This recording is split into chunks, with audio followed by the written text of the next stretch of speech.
allegiance to the flag of the United States of America and to the republic for which it stands, one nation under God, indivisible, with liberty and justice for all.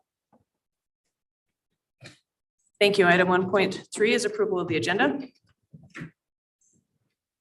Move to approve the agenda.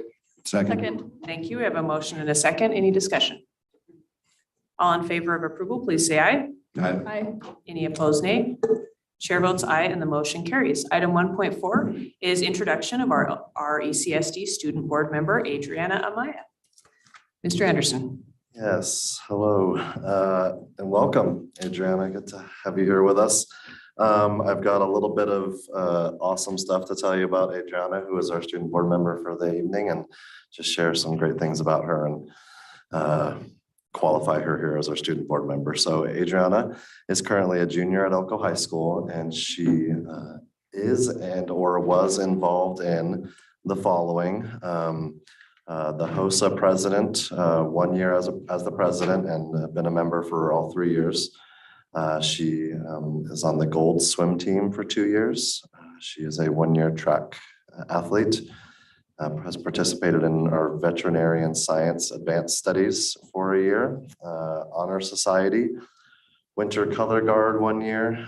She was the editor for the Echo for a year and is enrolled in honors, AP, and dual credit courses, and is also doing some classes with GBC. So she is a phenomenal student. She plans to graduate with her associates from GBC the same year she graduates from high school, which is no easy feat. And she will then go on to get her bachelor's in veterinary science at UNR and then go on to study at veterinary school. It's awesome, amazing. Thank you so much for joining us here, Adriana. Just by way of invitation, as we go through any item, just like you will often hear President Dastrup will say, you know, any conversation or discussion from the board, she's talking to you as well. So if you have any thoughts or opinions on anything, please feel free to push the button, chime in, and give us your very valuable student perspective on all of our items, okay? Thank you. I'm very happy to be here. Awesome, thank you. Thank you. Well, welcome, and we are excited to have you. Not just everybody gets a round of applause when we introduce them, so we're glad you're here. We really are. And we love to have your student perspective. So please share when you've got one. All right, we'll move on to item 1.5, receive a presentation from the Spring Creek Middle School Ham Radio Club.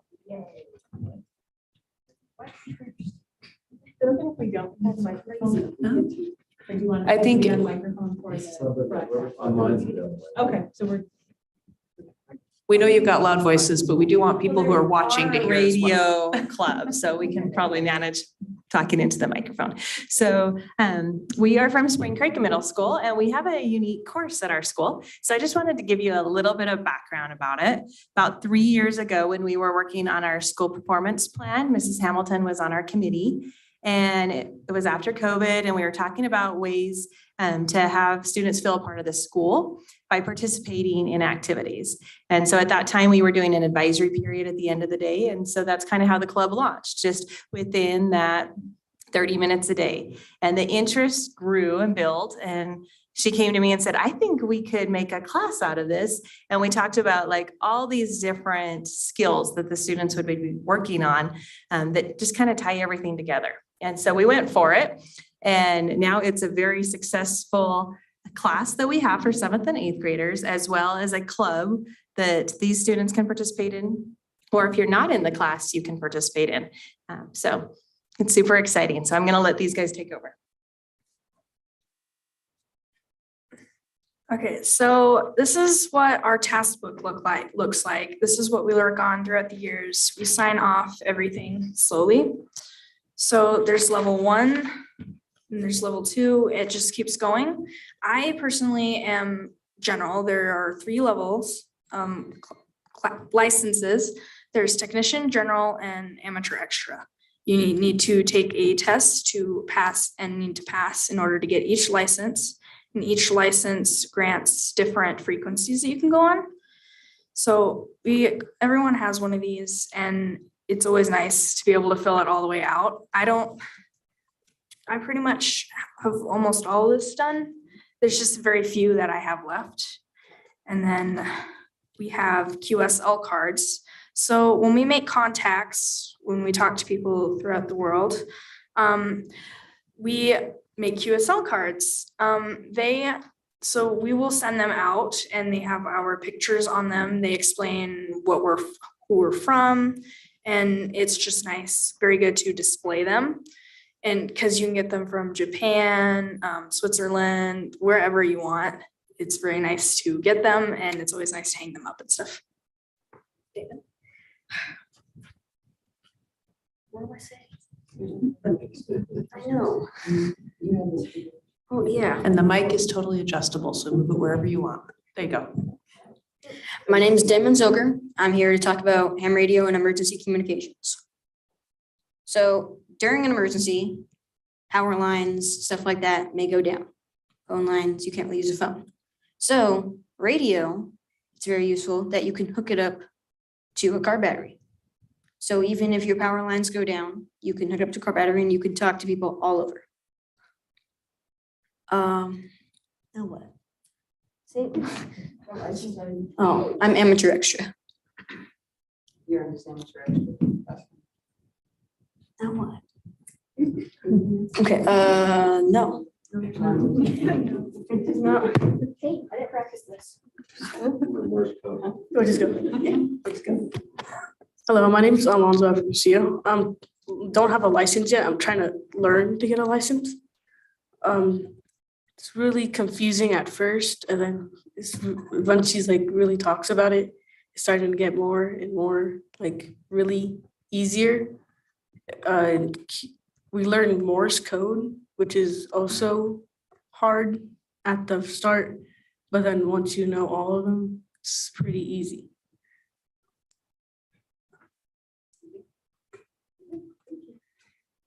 So, yeah, I'm Kimmy Hamilton.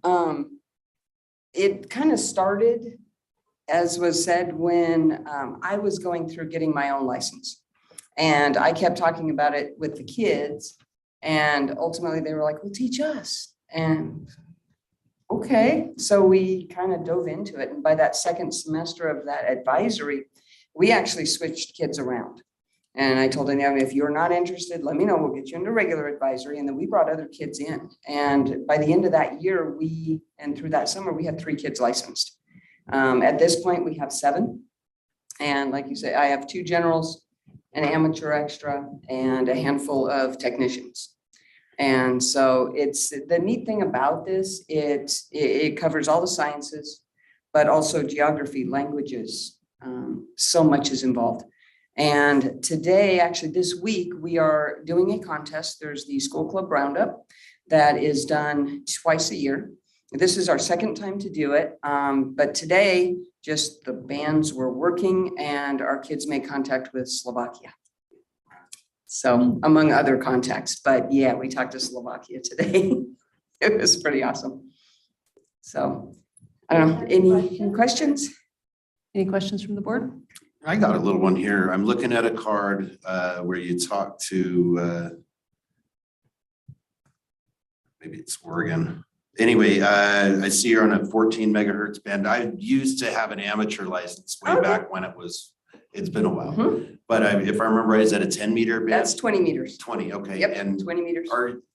are you able to do this directly or using repeaters or how do you? No, with the ham radio, okay, with these radios, which the technicians can use, we use a repeater. That's a 2 meter, right? This is 2 meters and 70 centimeters. Okay. Yep, so UHF, VHF.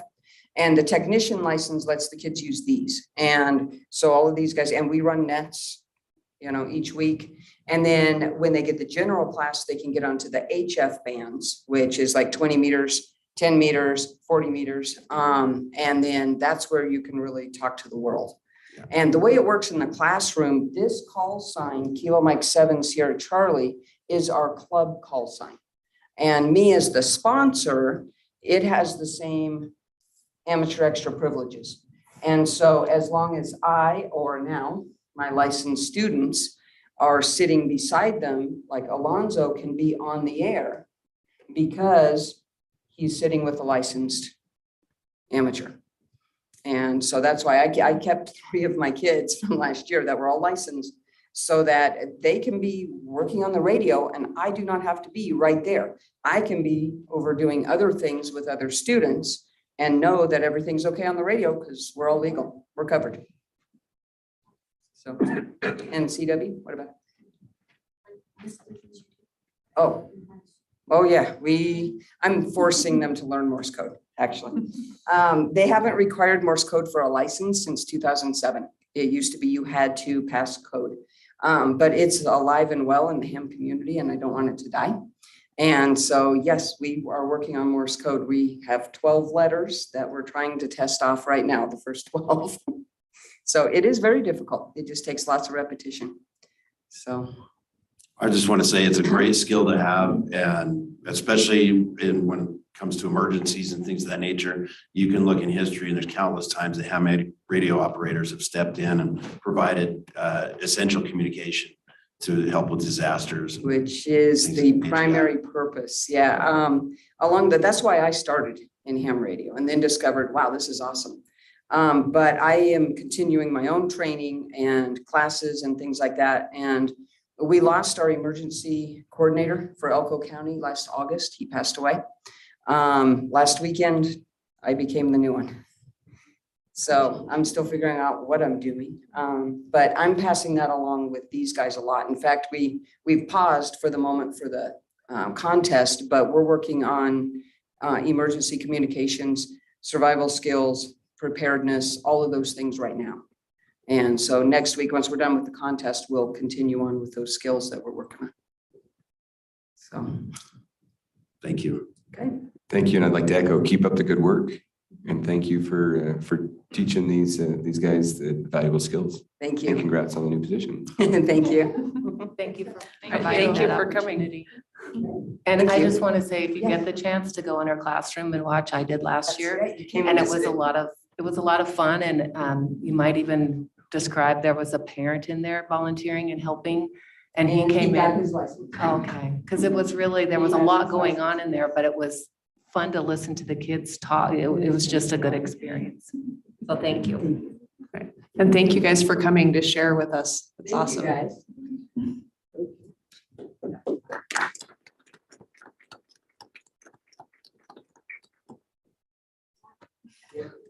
All right, we will move on to item 1.6, receive recognition of September S.T.A.R.S recipients. Thank you. So we had at our last meeting in Wendover, we were able to acknowledge and recognize it's Herman, right? Herman Kabehi. He was the one we recognized last week or last time in Wendover, but we have 2 more S.T.A.R.S recipients that we want to recognize today at our board meeting. The first one, who I don't see in the room, I'll read hers first. And so that one is for Felipa Marin, and she is a custodian over at Elko High School. And she was nominated by 2 different individuals for this award. And the first one of those was Janine Hoskins, who is our theater teacher over there at Elko High School. And she said, Felipa is a very dedicated and hard worker. She strives to ensure that our building remains clean and in the best condition. I've personally seen her go the extra mile for our students. Students love her and she always talks with them. She shows them that she cares. Felipa meets the challenge of work in a building that is used regularly by the public and at all hours of the day, which causes extra work for her. However, she does it with a smile on her face. She deserves to be recognized for all of her hard work and dedication to Elko High School. And then Felipa was also nominated by a student, Justice Passmore, who said, Felipa is such a hardworking individual. She is very caring and takes time and effort in her job. Of the many staff here at EHS, she stands out. She does more than custodial work, though she is very good and qualified for her position. She goes above and beyond to make EHS students and teachers alike feel comfortable in their own school.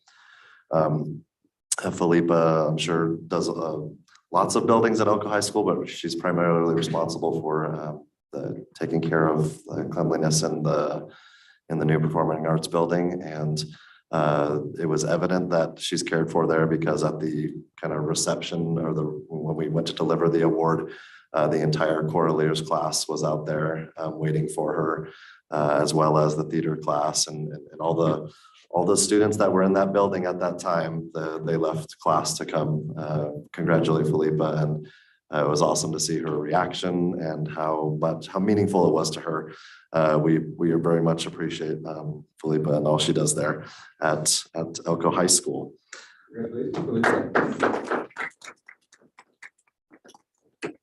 All right, and our other one is here today. Ashley Pickett, you want to come stand up front here so we can embarrass you a little bit? Thank you.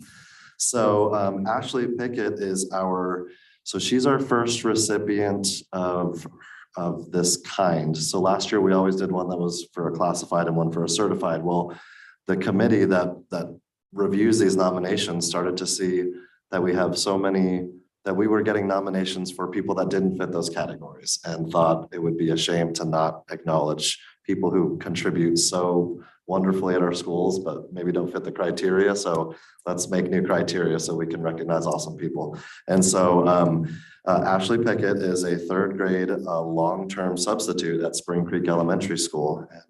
And it's not her first year being there. So she was nominated by a parent who wishes to remain anonymous. It's short but sweet, and it says, she is such a great long-term substitute. She's great with all of the students, not just her class. She's always happy and positive, and she makes every child feel special. She's always willing to help out her school and staff in any way she can. And Ashley's reception was wonderful as well. She was tricked into, the entire third grade at Spring Creek Elementary was tricked into thinking they were probably in trouble. Because otherwise, what do you call one grade level to the multipurpose room, right? And so they were all in there, and then Ashley kind of got wise to what was going on when her daughter, who's not in third grade, walked into the room, and we were able to present her award, and the entire third grade erupted into applause, and it was a wonderful moment. And we just, with the teaching shortage we have, we appreciate so much that you stepped up and as a long-term sub, and obviously, hopefully this helps you realize the amazing impact you have on our students. And this is why I always say no one's just in anything, right? We all have impact, how we have impact and where we do. And so thank you so much for what you do for our students, and congratulations.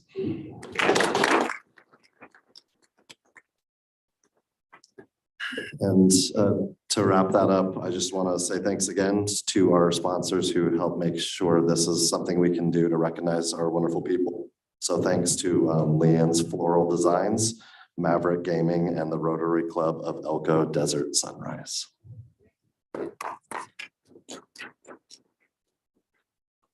Well, again, congratulations to our S.T.A.R.S recipients, and Ashley, thank you for being here. And thanks for taking care of our students. We appreciate it. All right, we'll move to item 1.7, input from the public. This is a period devoted to comments by the general public, if any. In the interest of privacy and due process, the public is requested not raise personnel issues except in a legally noticed closed personnel session of the board. Comments are limited to 3 consecutive minutes. A speaker's time may not be reserved, divided, apportioned, or deferred. No action may be taken upon a matter raised under this item of the agenda until the matter itself has been included specifically on an agenda as an item upon which action will be taken. Is there anyone who wishes to make a comment at this time? All right, seeing none, we'll move on to item 2.1, receipt review and possible acceptance of terms of use between DemandStar Corporation and Elko County School District. This is for possible action. Thank you. So there's background information there. I'm sure you've read it at this point.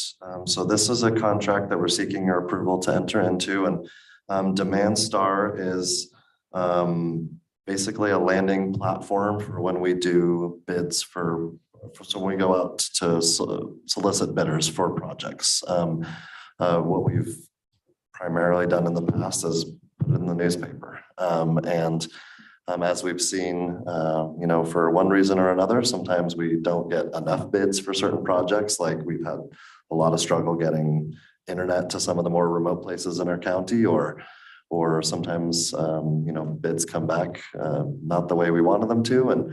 And sometimes that's for very good reasons, and other times it could be for a lack of awareness of bids being out there for our county. So what this does is it creates a platform where companies really anywhere can see our bids, and it doesn't cost us a dime to be on there, and it just helps us do our due diligence to try to get the best possible bidder for any given project. And so, yeah, it doesn't cost anything, but still need your approval to enter into an agreement with another company. So if you have any questions, I can try to answer those. Julie Davis is also here, and she might be able to answer something if it's a little more specific than what I can answer. All right, thank you, Mr. Anderson. Are there any questions from the board? Madam Chair, if I may, Mr. Anderson or Ms. Davis, in the public comment, or sorry, the public content background information indicates that there are plans starting at no cost and increasing depending on the geographical range. I just want to make sure that we're not shutting out any of our local bidders. And I understand that we're still going to keep a bid within the free press, or at least published newspaper.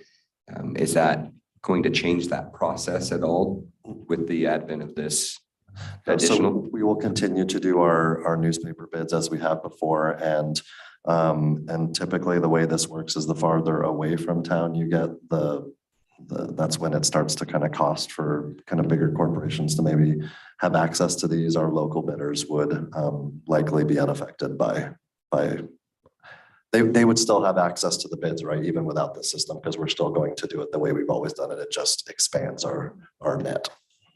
I don't know if I said that okay.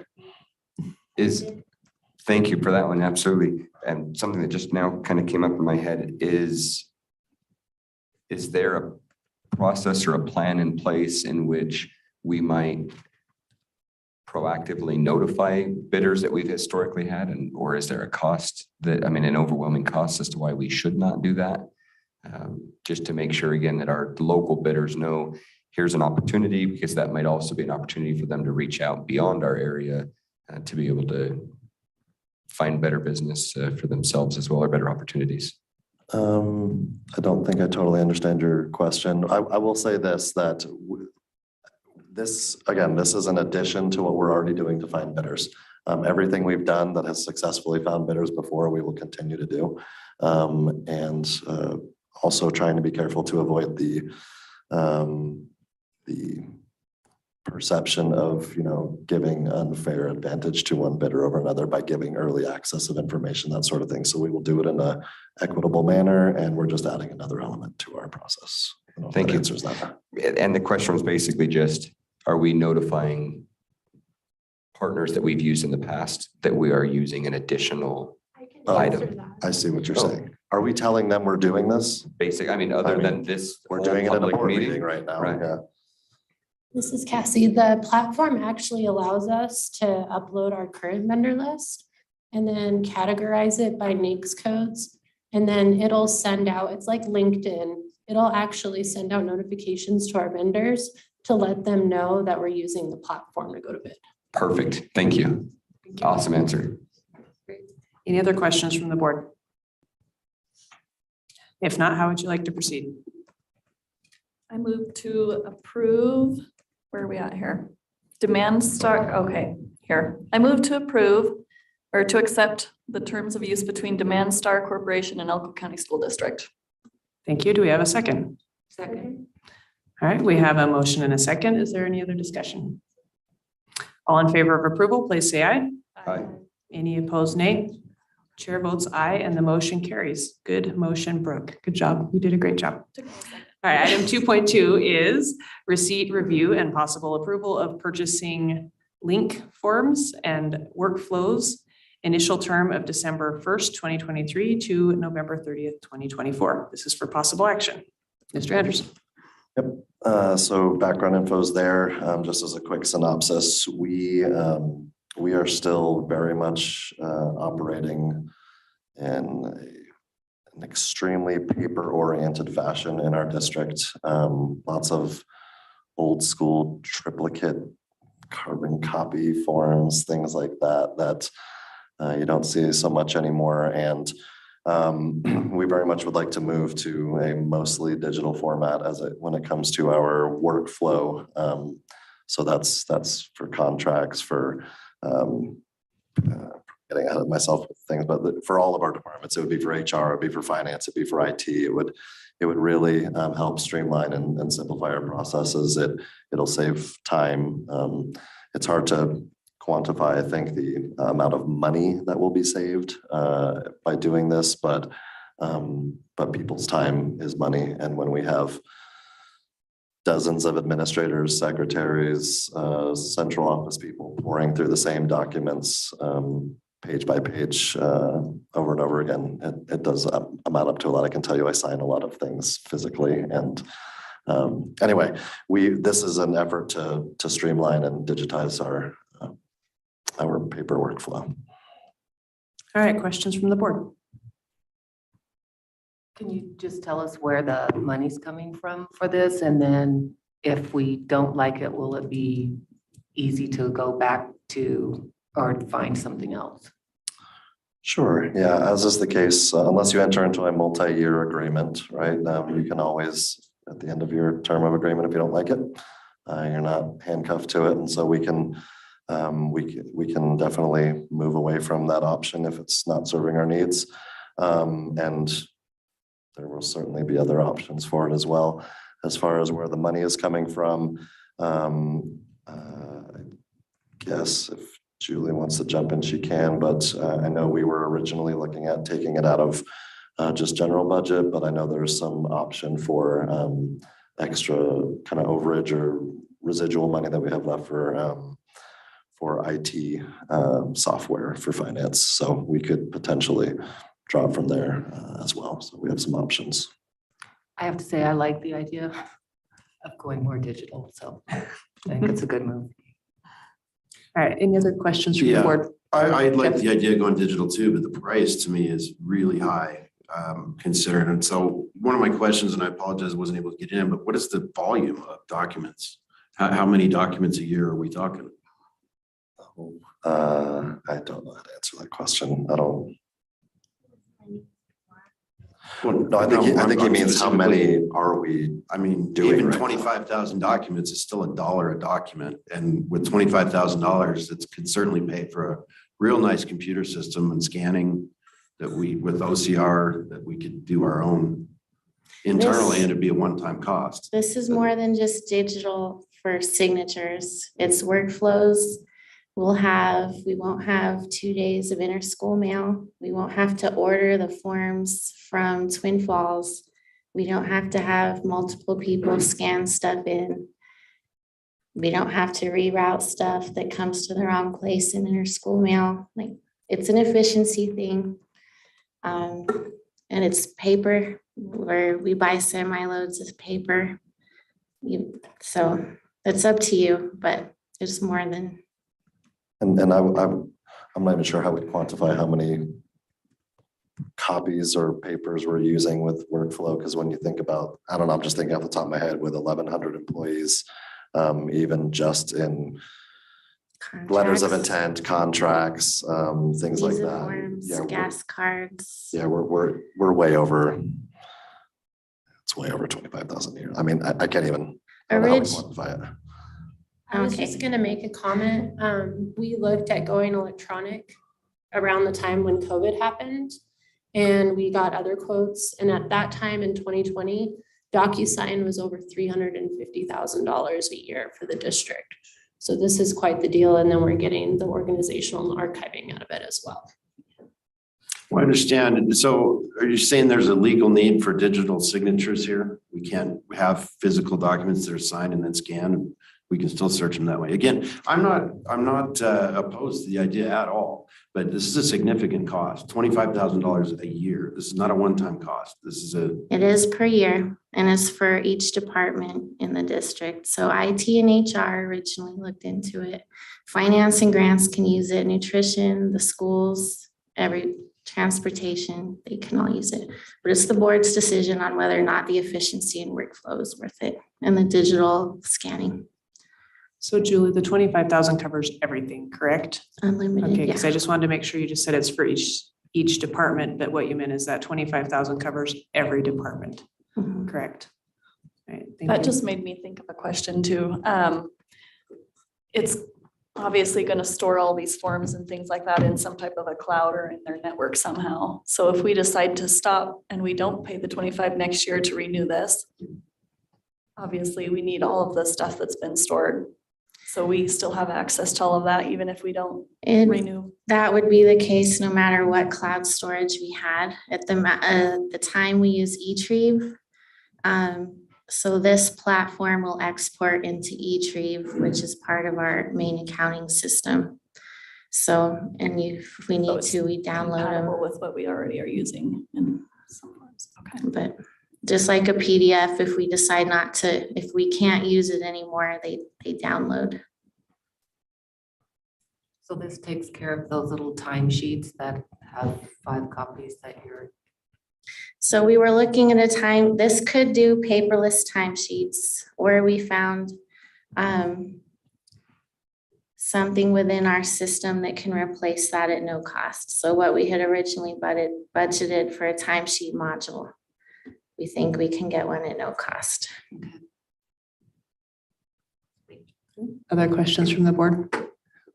One quick question. I don't know that this needs to be part of the budget, or sorry, part of the motion, but it would be nice if this motion passes for either you to have a little bit of data tracking or even just anecdotal, how it had sped up the process and or which forms it's replaced.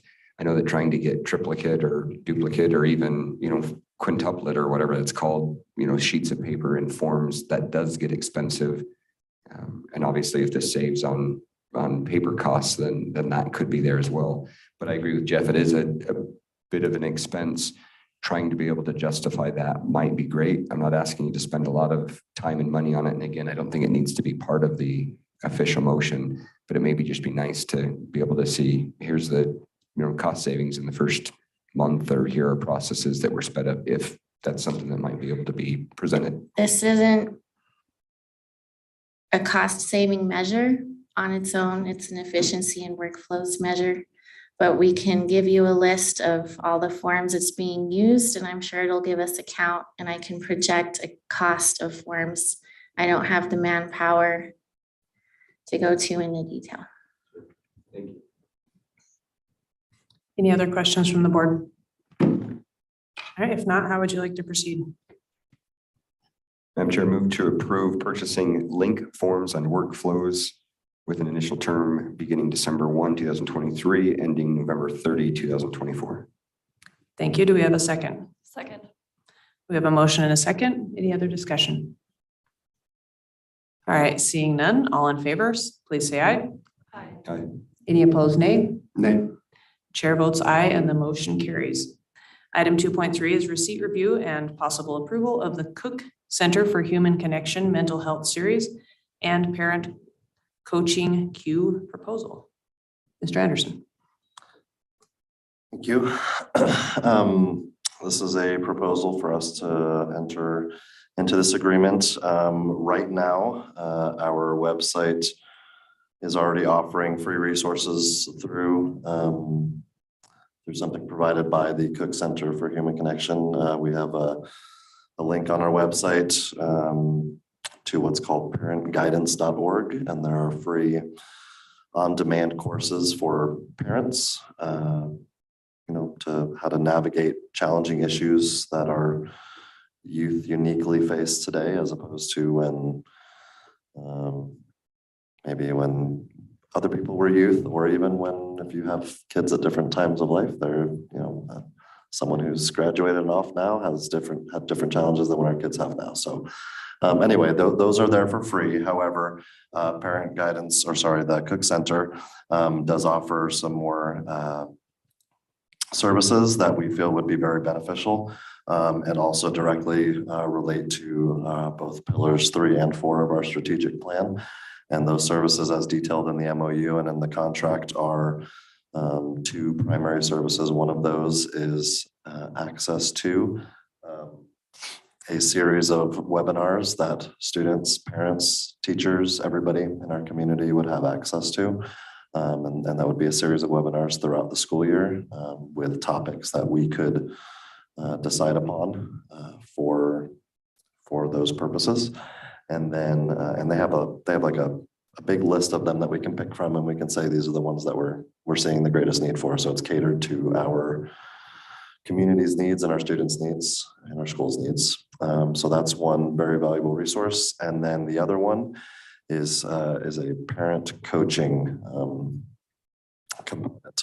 And what that allows is for any parent, any staff member, anyone who needs it to reach out for one-to-one personal coaching for situations they're dealing with their students on a regular basis, and how to help provide provide for needs, especially if they feel like they're at their wit's end or ill-equipped or whatever it is. If they need assistance, we want to make sure of those resources available to them. Something the Cook Center for Human Connection does really well is it helps remove the barrier of stigma when it comes to mental health and challenges. There are a lot of people who tend to shy away from asking for help because they're worried about, I don't know, their neighbor knowing about what's going on, or someone or their kid being labeled about something because someone finds out they're going to therapy, or because they're just having some certain struggles. And so these virtual webinars, as well as these parent coaching classes, remove that particular barrier that sometimes stops people from reaching out and asking for help. And so the seminars I mentioned do have there's a specific number of them that we get to do, but the parent coaching is unlimited. There's no cap on how many people can use it or how frequently they can use it. And the response time for that is, in my experience, going to be significantly better than trying to find someone in person to help with those things. This is not in any way meant to disparage we have an abundance, well, not an abundance, but we have many local resources. But even with as many local resources as we have, it is clear that the needs outweigh the number of available providers. I have seen that personally in my own life, and we've heard that for so many times. We heard it when we were developing our suicide prevention policy from our engaged community members that came and told us about it. There's such a need, and sometimes our willingness and our availability is just not enough for how much need there is. And so this provides, again, just more availability and gives people another avenue for how to seek help. So that's a good rundown of what this would do, and happy to answer any questions if you have them. Excuse me. Questions? Go ahead, Adriana. I was wondering, will you guys be advertising this at all? So for parents who aren't as involved in the Elko County School District, is there ways that they can find out about these opportunities for them? Absolutely. Thanks for the question, Adriana. So the part of the benefit of the Cook Center is, along with the webinars, they also would work closely they're already working closely with Kayla and Cassie, but with every webinar, with everything we do, they provide the promotional materials and the communications that we would need to make sure that's advertised well. And so we would utilize social media. We could send things home with paper copies home with kids. We would use, obviously, our board meetings to talk about them, our radio shows, and just whenever we're going to have one, we would make sure to advertise them within any means we have available to us, emails home, that sort of thing. Thank you. Yeah. All right, other questions from the board? I have a couple. One, where's the money coming from? Do you want to answer that? Do you want me to answer that one first? Yeah. Okay. So that's part of our pupil-centered funding plan that we have every year has a certain amount of money that's allocated for at-risk funding. And so this would fall under that umbrella. That is where we intend to pay for this. And that's, we don't know every single year how much we're going to get from that, but it's based on a student count. And so we don't know the exact amount every year, but we have a good ballpark every year. So yeah, we would. Just as a follow-up to that, can I ask what would happen to the money if we do not spend it on this? to the at-risk Yes. funding. So that's money that's allocated. If we did not vote for this today, what would that, is that general fund money is basically what I'm asking, or is that? No, the at-risk funding has to be applied towards very specific needs for your student population.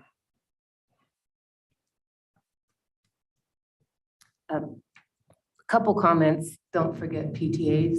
I'm sure they'd be happy to spread the word about that. Can you explain, and if I missed it in the materials provided, I apologize. The parent part of it, do they get assigned like a coach? So every time they talk, they come back to the same person? Do you know? Or is it just somebody's available? I don't know for if that happens or not. Yeah, I would. I was just curious. It's not. I don't. I would imagine that would be difficult to do. Because if it's kind of an on-demand type thing, like Yeah. help in the moment when you need it, it's going to depend on which providers they have available at what times when people are asking for help. So, And then my other question is, how is it going to work? Like, how do they know they're an Elko County School District parent? Like, is there a code they give? Like, so yeah, once we have that, and I don't know all the technical jargon for it, but I know once we are entered into the contract, then there will be a specific portal that someone would enter into probably through our website, and that would redirect them. And I know the webinars, there's like a specific code that someone would use, and that would track, like, that's they're using the Elko County School District code, and so they have a function for how to make sure they know someone has access through our school district. And I don't know all the ins and outs of it, but yeah. is that for the webinars too? Yeah, webinars and parent coaching. Yeah, because they're paid services, you have to have some sort of proof that you have the subscription or contract. Yeah. Great, thank you. Are other questions from the board? Yes. Go ahead, Adriana. Is the parent coaching is gonna be in a different language? Is it gonna be offered in different languages or just English? Yeah, that's a good question. I don't know, Cassie or Kayla, remember, I feel like it was offered in multiple languages. I can. I believe you could request it. Yeah. I don't know how many. So the webinars are for sure offered in Spanish, so it's my understanding if the webinars are in Spanish, that the coaching will be available in different languages. So coaching will be available in multiple languages as well as the webinars. Right. Is there a way for them to track how many people are viewing the webinars? How many people are doing the one-to-one coaching using? So the one-to-one coaching, I think, would be very trackable. As far as getting the exact number of webinars, I think they will track, number of times that a code is used. Now, as far as if mom, dad, and kid are all sitting there watching it together on the same device, then, that's impossible to know how many people are watching it. But it will track them. And we asked about that because, obviously, if you want to keep this going, you need to figure out if you're getting some bang for your buck. And so they do give you a report of usage. Okay, so I just have a comment that I am doing, it's called Edunomics. It's an economics class that I'm taking for education type stuff. And they have what they call the grid, and I'll pass it around so everybody on the board can see it. But it lays out everything, and in one column it has the investment. The next column would be major cost factors. So for this, there wouldn't really be any major cost factors for us other than the purchasing it, the contract. And then estimated number of students served, cost per, and then you break that down to cost per participating student. And then you list what your desired outcomes are, estimated effectiveness, high, medium, low. You list the risks, which in this case would be, do parents use it? Do students use it? And then the last one is check data for desired outcomes. And I feel like when we go into contracts like this, and I think we need to be using something similar to this, and I'm gonna just pass it around for you guys to see, but using something similar to that so that in a year, we can look at what was the desired outcome? What did we want to achieve by purchasing this program? How many students did it serve? So what did the cost per student end up being for this program? So that as a board, we can look at that a year from now and see if it was cost effective and give us, more information to be able to make decisions instead of just, it was used. Students seemed to like it. We had some good parent feedback, just being able to break it down, cost per student, things like that, I think would give us a Yeah, really I think good. somewhere, I can't remember if it's in the quote or if it's in the MOU, but it talks about the part of at the end of the contract, there's like a review process where data is presented and you look at that and reflect on the usage levels, and that's part of kind of the process with them, so. Yeah, well, I just think this would be useful for a lot of the different things that we've been voting on, Yeah. where to spend our money. I will say, and I don't mean this like super harsh, but like I don't super love the implication that we're not doing that with our programs. Like we definitely are reviewing the effectiveness of our programs, and sometimes outcomes are difficult to say, yes, that was 100% worth it, and different data tells different stories. But I would like to kind of pause the concept that we're just buying stuff and hoping it works and saying we think it was cool. There's a lot more thoughtfulness that goes into it than that. And I wasn't meaning to imply that in any way. I was just saying, as a board member, to be able to look at something along this line, to be presented with something like this before we vote again on something like that. And so to start doing a practice like this for us as board members, I would really appreciate. And I'm not implying at all that you guys aren't tracking how effective programs are. But this information to I us just would be want to helpful. add to that, because I've been taking the same class and I agree with Brooke.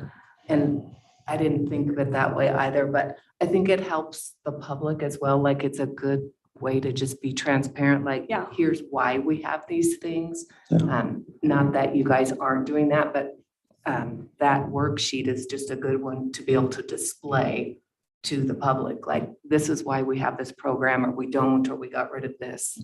That's how I look at it. And I think that transparency builds trust with the community. So you would like a physical representation of everything we're talking about right now? Is that what we're getting at?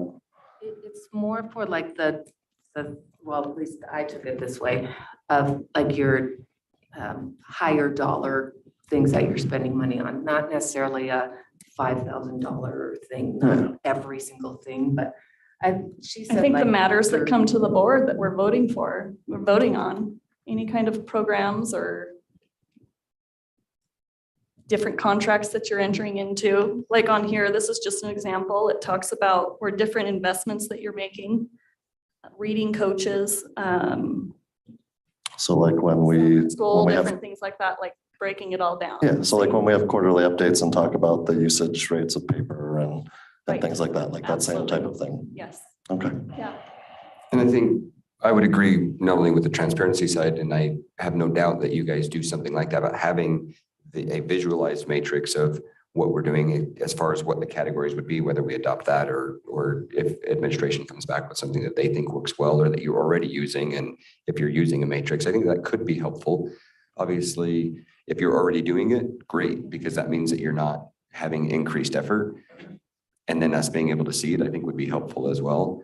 I recognize that there's always hesitancy of putting down expectations when it's a new program or a new process, because you don't know what the outcome is going to be. And I don't know that it's necessarily a gotcha moment. We're holding you accountable to this. I think that needs to be understood by the board that these programs are new. This is our anticipated outcome, but people are people. We don't know that any of our parents are going to use that. But I would agree that I think a tangible of some type of the matrix you guys go through of why are you choosing these items? Why are these coming before the board? We see I mean this no disrespect to either our administration or the people selling it, but we see the pitch, but it'd be nice to be able to see what you as our education experts see as why there's the value there. So we're not, and maybe that would not make us pick it apart as much either, because we're seeing, now we get what they're seeing, and just as an idea. Along those lines, as far as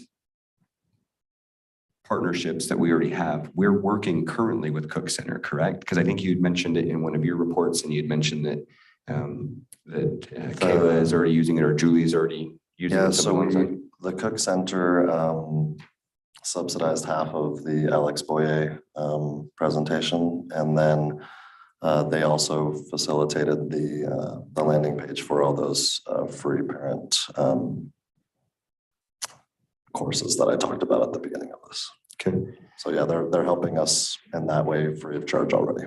cool. The professionals that are on there for parent coaching 1-to-1, is that a professional coach through the Cook Center, or is that a licensed professional?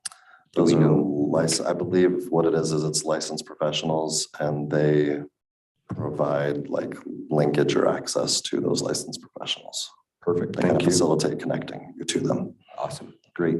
And then there is a discussion in here about how we find the topics. You've kind of talked about that as well. I think it's great to work with our staff in the schools at the sites. They do know what's coming up. I also think that even though our survey results are sporadically participated in, if there is a timely availability to be able to send out what topics would parents be interested in, sometimes we don't, even though we're dealing with it directly, external forces sometimes can change things a little bit on the perception there. And then the last thing, and I should have mentioned this on the last item as well, do these, if we vote for this today, is it set in an automatic renewal, or does it have to come back to the board every year for both this and the previous item? For this item, it is not an automatic renewal. Julie, was the previous item, was that automatic, or is that every year we get to reevaluate if we want it? No, the one before that, the LINQ forms. Yeah. And so if it were to be reevaluated, I mean, to come back up again. I defer to Rob, because I don't think my 2 items used to come with the board if there was budget for them. Okay. We only approved a contract for 1 year. Right, it's a 1-year contract, so nothing would auto renew. Okay. Finally, comments. I think that parents struggle with trying to deal with kids, especially in the society that we have now, where there are so many external factors.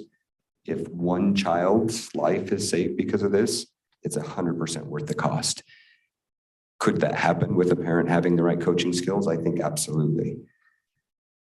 My hesitation is, and before I get into that, additionally, we know that we don't have all of the healthcare needs that we need, mental, physical, et cetera. We don't have all of the healthcare needs that we need in this community. I think this is a great use of technology to provide providers to our community.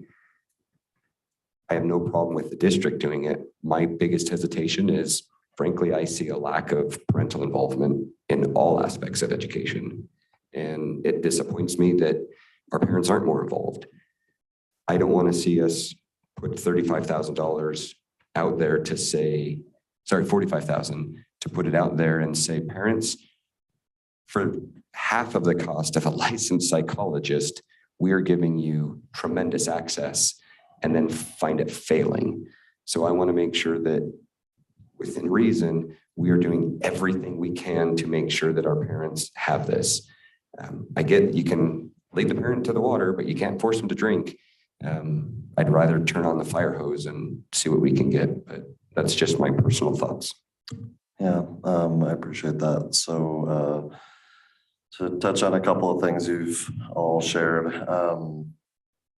So as of this morning, already reached out to our entire counselor group to let them know that their opinion will be needed for which seminars, webinars, topics, or that they're seeing the most. We'll do the same for the admin, and we discussed what was a decent way to get that input from parents as well, recognizing that we do need to kind of select those, at least a couple of them pretty soon. I also introduced all of our counselors to the parent on demand courses that we already have available on the website, and let them know about the parent coaching. And the objective of that was to make sure that the people who are likely to deal most directly with difficult situations and parents who are seeking help will be very familiar with that resource and can direct people to them as needed. And when we get a chance to meet with our admin again, then we will do the same thing. So kind of to bring this whole discussion together, I appreciate our board members. As we do different trainings, it's great to bring it back to the board and share that information and try to help our processes up here to improve. So thank you for that grid and that suggestion. It's always good to have as much information as we can to make good decisions. Also, I think it's really imperative we understand that the at-risk funding can't just be channeled somewhere else. It is specific to certain needs of the district, and we can't just like, oh, we're not going to use that, we're going to chuck it back in the general fund, right? So when we have those specific things, and we are all very aware that we are grossly in need of mental health services in this county and really all over the state of Nevada. So I think it's great to have opportunities where we can discuss these kinds of things, provide something to our community where there's always already funding. I didn't mean to say always, where there is available funding for this program. I think we would be remiss to not provide this. I think it's important we do reevaluate it so that we know if this is something that our community is using. But we are very aware that this is a great need. So with that being said, I would recommend we approve this, but I'm not going to make the motion. I'm just sharing my thoughts. So what are the thoughts and will of the board? Well, I had a few things on this too, if I could. The first thing I'd like to talk about is our lack of success with surveys and other things of an online nature. They just plain don't participate. A lot of the objections I've heard here are reasons to use this can be covered by, like, employees have insurance they can use. But we also just talked about with suicide and with the past meetings that we've had of how many actual resources there already are out there. There's already hotlines. But it just comes down to the bottom line that $1,500 for a webinar for an hour long, I'm assuming an hour. If it's anything longer than that, people aren't going to watch it either. But $1,500 for a webinar to me is outrageous, and that to multiply that by 10, this just feels like a bid that somebody saw a school district. And I'll get into this more with another item on our agenda, but I'm tired of companies coming in here and thinking we have endless funds and we can just throw it out there. But I really do feel like this is a $45,000 shot in the dark. I don't feel like there's enough value shown here. I haven't heard anybody tell me anything of what we can quantifiably expect from this. It's a pray. Put it out there and hope it works kind of thing. And so for me, that's not enough. And I also think that by the number of questions that were asked previous to the meeting, but also during this, shows that we do need more information on these agenda items as they come forward. That's all I have. Thanks, Jeff. Any other questions or thoughts from the board? I was wondering, so if they do offer the Spanish webinars and counseling, would that cost extra or would the cost stay the same for that? That cost is already wrapped up in the price that is in the contract. Thank you. Okay. How would the board like to proceed? I will say I do have some of the same concerns that Jeff and Matt have brought up about the different surveys and things and just trying to get the parents involved and actually participating in it. And I agree with Matt that if we do this, we need to make sure that we are doing everything that we can to make sure that parents are aware of this so that they will utilize it, because I think it could be helpful. I think we do need it. But I think we need to make sure that we're getting the word out and that this is communicated to families and to our community that this is available for them. I think also we need to have kind of a clear desired outcome. What's our goal in purchasing this? And then, like Teresa said, reevaluate based on something similar to this. And if it's not working and we still have funds for something else next year to look somewhere else, but to make sure that when we're spending these funds, that our money is going to somewhere that's actually giving our students some value.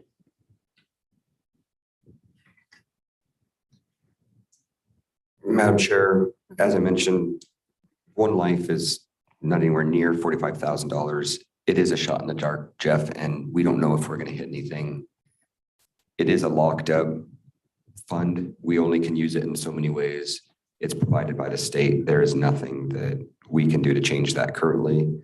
I want to see in a year how successful it is. And like any business, if something doesn't work, we need to pivot and go a different direction. But for all of those reasons of we don't have the resources we need in this community to be able to deal with some of the things that we deal with, I move to approve the Cook Center for Human Connection Mental Health Series and Parent CoachingQ proposal. Do we have a second? I'll second. All right, we have a motion and a second. Any other discussion? Just a comment. I don't know if you guys read the American School Board Journal, but it just happened this month. There's an article about mental health and how, meaning we, Elko County, are not alone. Like this is happening everywhere. And they had back east, what they did is a wellness center at a elementary school, and they have seen difference in truancies. Like, so for me, it's like, we need to try something and we need to start somewhere. So that's just kind of how I look at it. And I know it's money, but we have to do something. Thank you. Any other comments or questions before we vote? I'll just add that my opposition isn't because we need more mental health. We obviously do, but I just don't think it's good value for our money. I don't think it's a good deal. Thank you, Jeff. Anyone else before we vote? All right, all in favor of approval, please say aye. Aye. Any opposed, nay? Nay. All right, chair votes aye and the motion carries, and we look forward to hearing your report on this in a year. All right, item 2.4 is receipt. Well, I guess I should say in a quarterly update. We would love to hear how this is going. Just, we appreciate those quarterly updates and the information that is shared with the board in that respect. So thank you. Thank you for that, to all of our directors and keeping us informed. We appreciate that. Item 2.4 is receipt, review, and possible approval of district annual renewal for curriculum associates to provide elevation and strategies platform for data tracking in the ELL department. This is for possible action. Mr. Anderson. Awesome. So what you have before you is our renewal for basically everything that we do to have a wraparound English language learner program in our school district that requires interventions with students. It requires data tracking. It requires curriculum and resources. We have our ELL program, which operates under our special services department. And we have Dr. Higbee here who can answer more in-depth questions about each of these different types of services that we offer. Lelsey Stewart is our EL coordinator, I think is her title. And all of everything here, Elevation, Reading Horizons, all of that is programs we've been using for a while to keep our ELL program running. And again, the money that we use to fund our ELL programming is money that is specifically designated for that purpose in the people-centered funding plan. And that's my intro. Thank you, Mr. Anderson. Are there any questions from the board? Yeah, so how long have we been using, is it curriculum assets or associates? Ken, I don't know if you know the answer to that. Curriculum Associates LLC.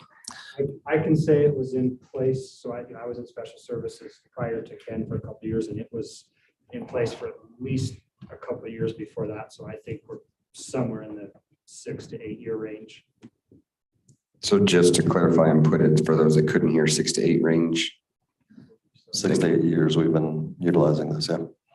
Bit of a guess, but At least 6 to 8. That's, yeah. Other questions from the board? Go ahead, Brooke. So that's just kind of another thing where if I just wish I kind of had like more data to base my decision off of. If we've been using them for 6 to 8 years, just to have more data to base my decision off of, because I'm sure that there are other companies that offer services like this, and would we be better served by anyone else? Just that kind of thing. And I appreciate that. The elevation program that we're using is reading, it's writing, it's speaking and listening. And it we have longitudinal data, and that program breaks it down for teachers to use for our EL kids so that they have strategies that they can use for our EL kids. In my opinion, it's an invaluable program for our kids, and it tracks the data. It tracks exactly where our kids are at, how they can have growth, how they can perform at a higher level, and it actually gives lessons and produces material for our kids to improve and get where they need to be. So elevation is an amazing program. I was going to talk about that in my update. The other programs that we're using, the Reading Horizons, it's been used in Wendover primarily. We've used different things, but moving forward, we've got to get 2 more bids for other programs to see if there's something better out there. But Reading Horizons is really, really a strong program for us as well, and it provides data, and we can share that data with you regarding the success that we've had with Reading Horizons and elevation. Okay, thank you. So I guess another question that comes to mind when I heard you talking about it is, have you talked to other people in other districts to see if they're using similar programs and how they work? If it looks like there is possibly anything out there that could be better. And that's why we're doing our due diligence before we get into Washoe has a sole source with the program elevation, because it's so successful. It's the best thing that they wouldn't use anything else.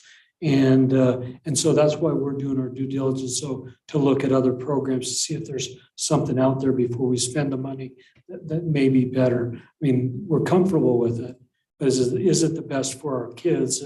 And again, we're doing the research, we're looking, and if that ends up being the go-to, then we'll go to it. But we will have at least 3 options that we'll have looked at before we make any decision moving forward. So should we table this item then until you get the other bids back?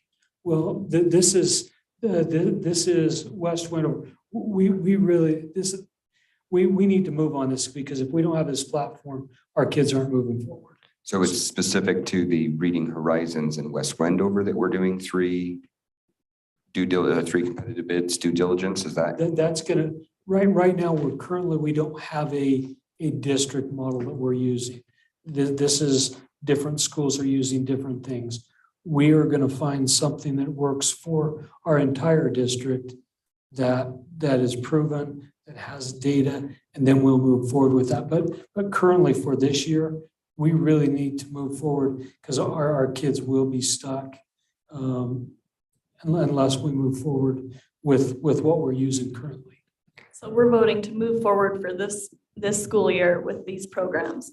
And in this school year, you'll be looking into other. By next year, we will have what we determine the best programs for the money for our kids moving forward, and it will be district curriculum that our schools are using. I'm just going back on my notes too, and I want to point out that it says the program has been paid for out of Title III EL funds for over 10 years. And that the contract is a grant and paid for with federal funds. Other questions from the board on this one? Can I just ask, and I don't want it to come off as being a smart aleck. What is your definition of successful? Because you say it's been successful, but what does that mean? Student success means growth. If we have growth, because as Growth, well. and I don't mean to put you on the spot No, either because. And I agree with that. What is growth for a kid that's getting a 90%? If he's getting 2% growth and 92, that's all right. A kid that's getting a 30 and we have growth up to a 70, that's phenomenal growth. And so I think growth is based on the needs of every student. We can set a number, and we have as far as growth, but really to look at every kid's needs, and realistically, that's what Elevation does. That has a plan for every kid out there that is in EL for us, and shows we can produce a bar graph for every kid that says this is where this kid is at, and with these modifications and the teachers using these strategies, this is where the kid can be, and then we can track that growth. And in the end, sorry, I'm going to interject. In the end, the purpose of the ELL program is to have a student be proficient enough in English that they can exit the ELL program. And so depending on what level they come into it at the very beginning or whenever they come to us, the objective is to move them from one tier to the next to where they're on monitor, to where by a certain point we can exit them out. And this very much helps not only provide the strategies, but track which strategies are successful with which kid, how successful those are, and help you figure out how to help these kids move out of the program and develop self-sufficiency and not need those supports anymore. It's nice to provide supports, but the goal is for them to not need them anymore. And Elevation helps track that, it helps implement it, and that happens at campuses. Every campus, every year, we have kids successfully move from one tier to the next, to one monitor to the next, to a celebration of exiting the program. And so for me, that's success, is moving kids along. And again, it just depends on where if they come to us never having spoken a word of English before, that's, growth and success for that kid's gonna be very different from someone who's got some background, but maybe has some environmental factors that have them in the ELL. So we got to remember, we're not talking about percentages and data points, we're talking about kids, and this helps individualize that for our students.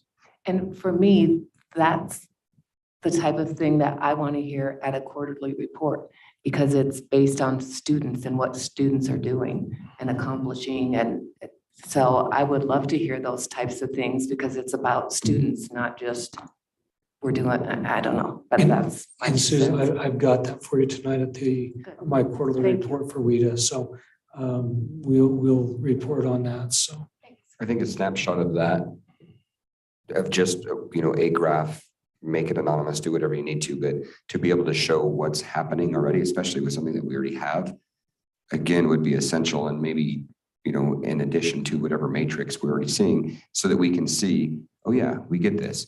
We know you guys are the educational experts. We don't see that data, and most of us, Susan excluded, probably have never seen it.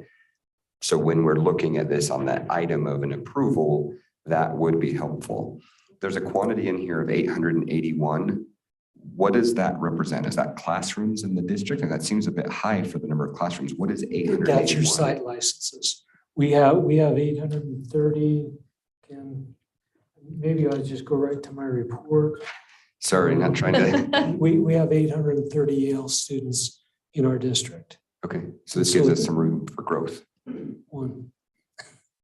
We have 830 or we have 880? We have 830 total EL students in our program right now. And this is for 881. Yes. So it gives us Oh, I 51. thought you said 831. Okay, all right. So 51. So it does give us some growth. Yes. Okay.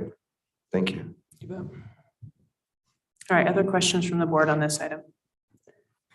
All right, how would you like to proceed? I move to approve the district annual renewal for curriculum associates to provide elevation and strategies platform for data tracking in the ELL department. Thank you. Do we have a second? Second. All right, we have a motion and a second. Any other discussion? All right, Dr. Higbee, thank you for your explanation and your help. And also Mr. Anderson, all in favor, please say aye. Aye. Any opposed, nay?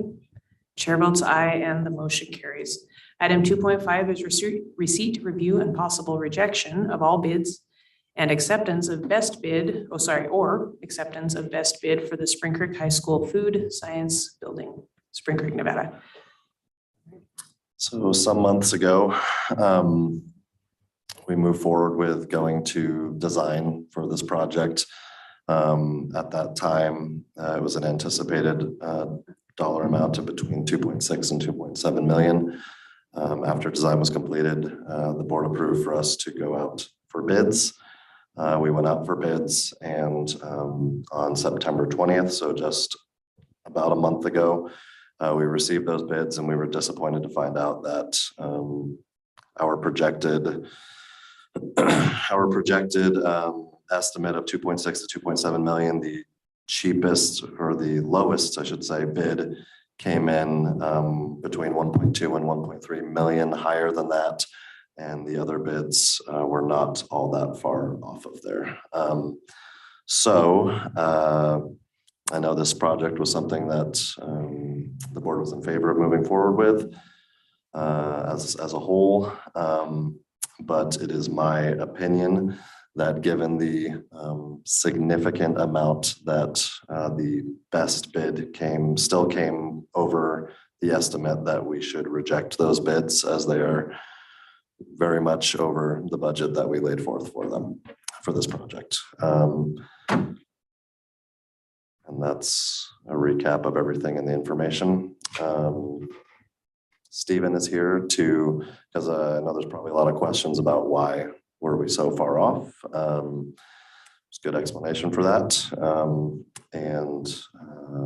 So he can answer questions about the project specifically. I will also be available to answer those questions. All right, questions from the board? I'll start off. What does this mean going forward for Hawaii? Well, we've definitely discussed that, and there's a type of project build that Matt had actually mentioned 2 board meetings ago, and it's a CMGC, or construction manager at risk type build, and it kind of guarantees a set price. It doesn't give us the ability to pick and choose what we want as far as specifications, whether that just be the flooring.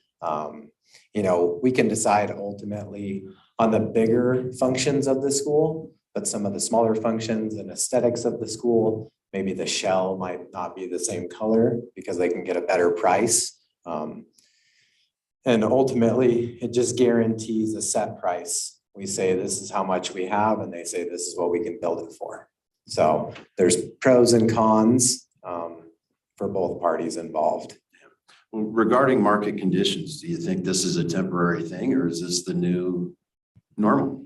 We've talked with our design architect, and we work with multiple engineers, and in the past 2 years that I've been standing in front of you, they've thought that it might trend down, and it just keeps going up. So this isn't just contractors that are targeting the school district.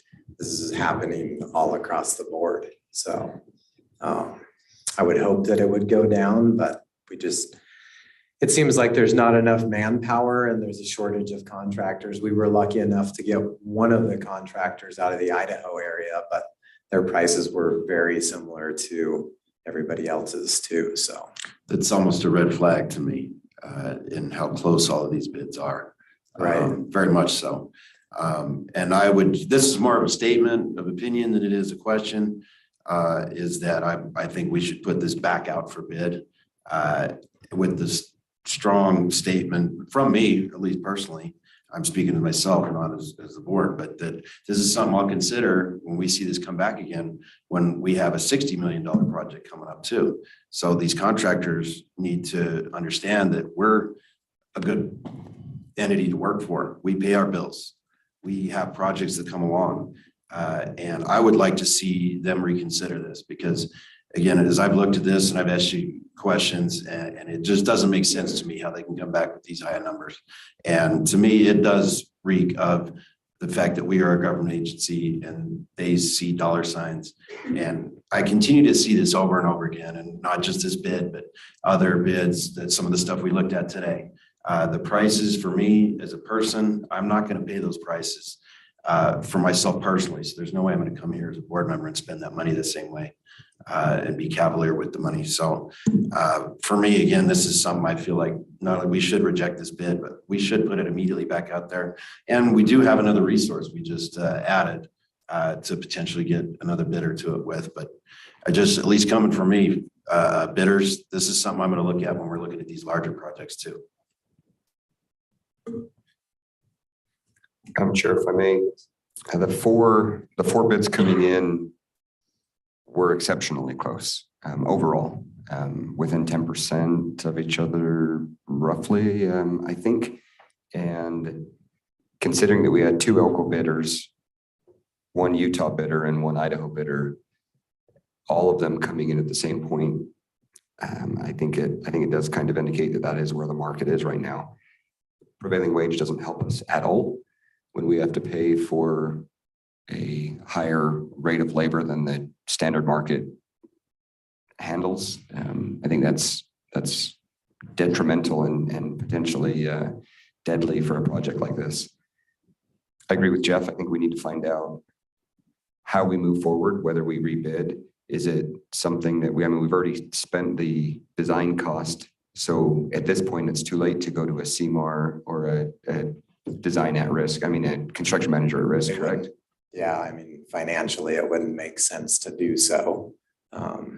There is another element to this too that we added. So it's not just the construction cost of this building, it's relocating and remodeling and pouring new pads for modulars as well and providing power to those.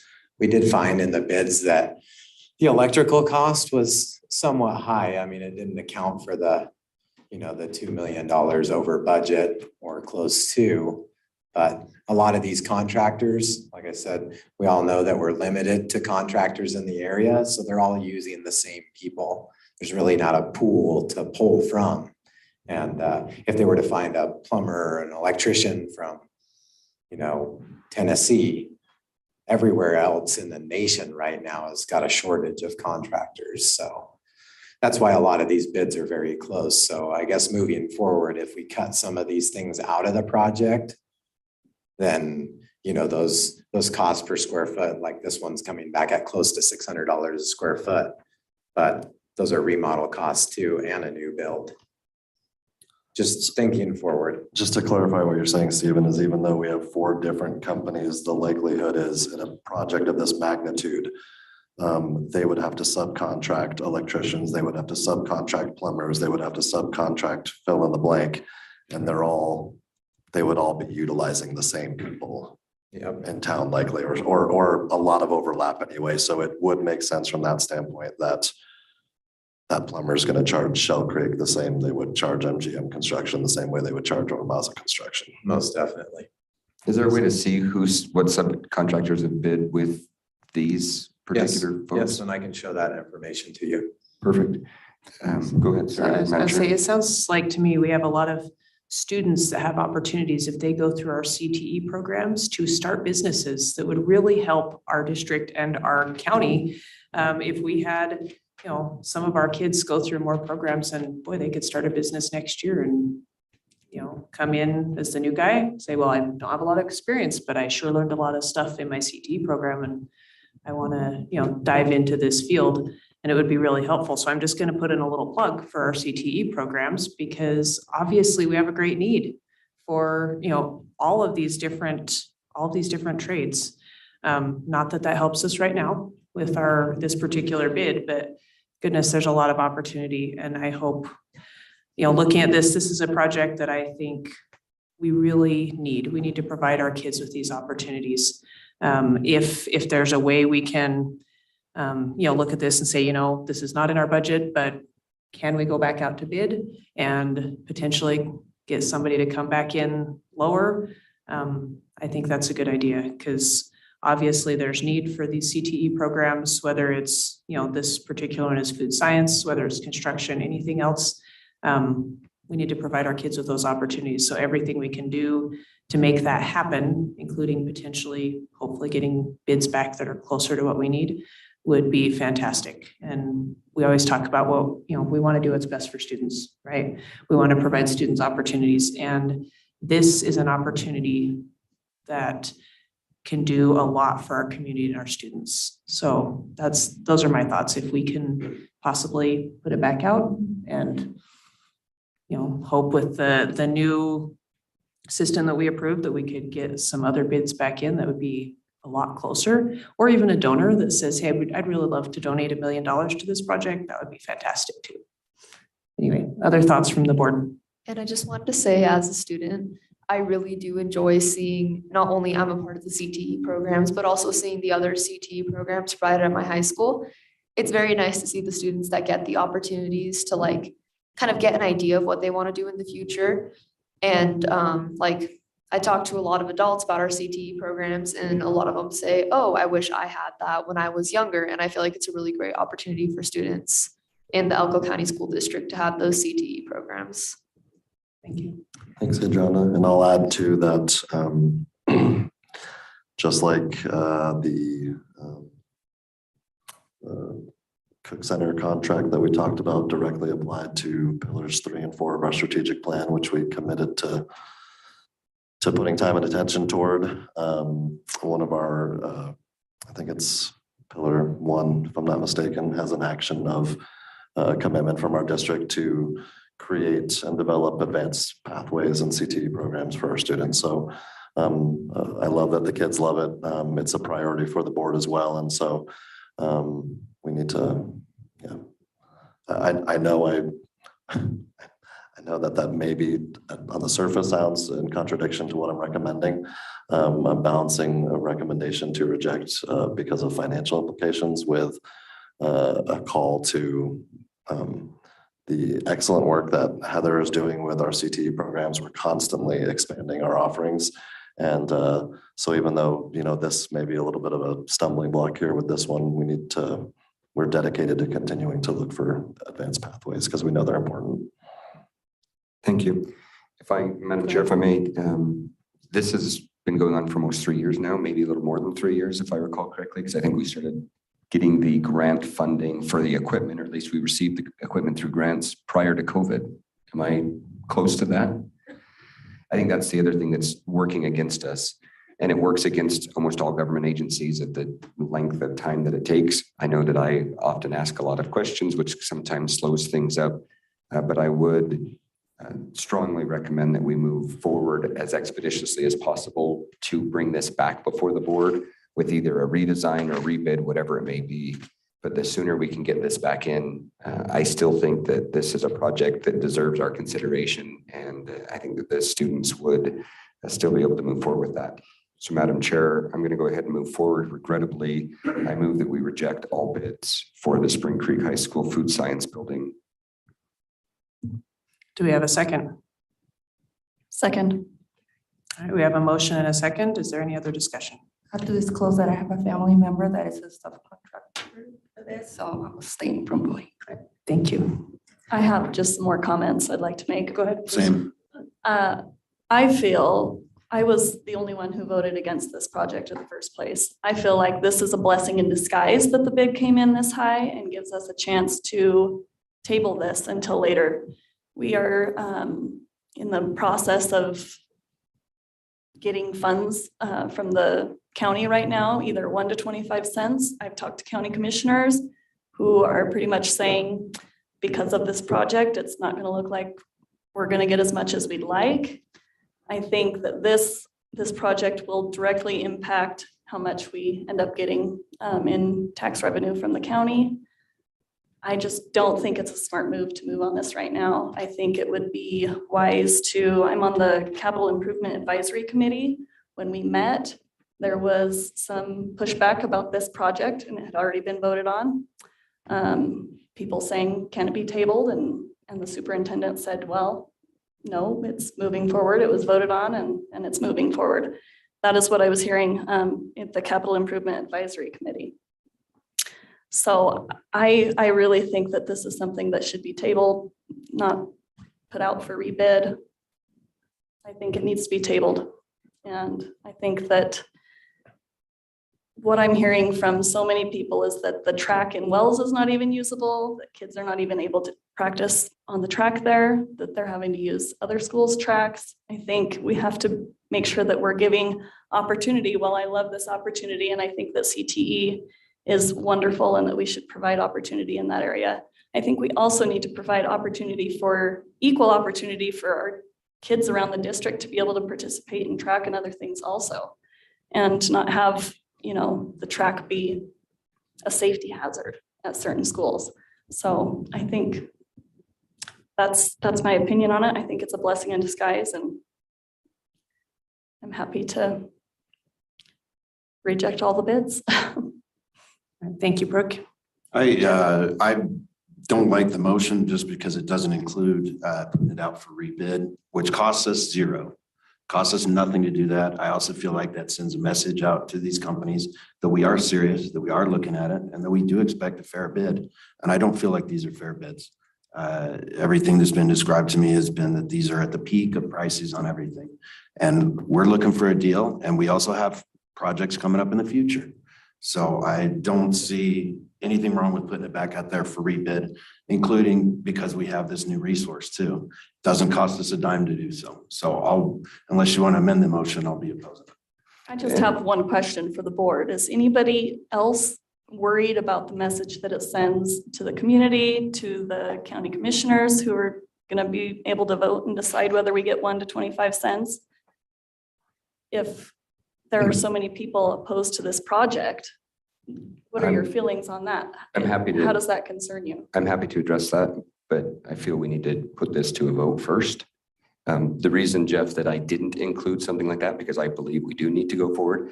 I don't know that we can make that action because the action on the agenda only allows for a rejection or an exception. That's my concern, is that That's had not we. what's in here. Okay, great. If you see something that allows us to, I'm just concerned that that goes beyond the scope of what's on the agenda. And that's why I didn't put that in there. The only immediate next actionable step is to either accept or reject the best bid. Additionally, the board can also give direction to Mr. Anderson or Stephen to pursue other options, rethink a design, table this, or any other number of options. So what I'll say to that is I can accept guidance from you. We cannot make a motion to go back out to bid. I can, we're taking notes here right now. Stephen's listening. But as far as officially going back out to bid, that is not actionable on this item today. Any other questions from the board? And I will just make a comment to your concern, Brooke. I think the message that should go to the county commissioners and the community is we care about students. They are our number one priority. We don't care about adults who have a bone to pick, adults who want to make this political. We care about kids. And if this is right for kids, if this is providing opportunities and education for our students, that is our message. I don't think it's right for anyone to say, no, we don't like this, and we are going to punish our students because we have a beef with this. That's wrong. It's wrong.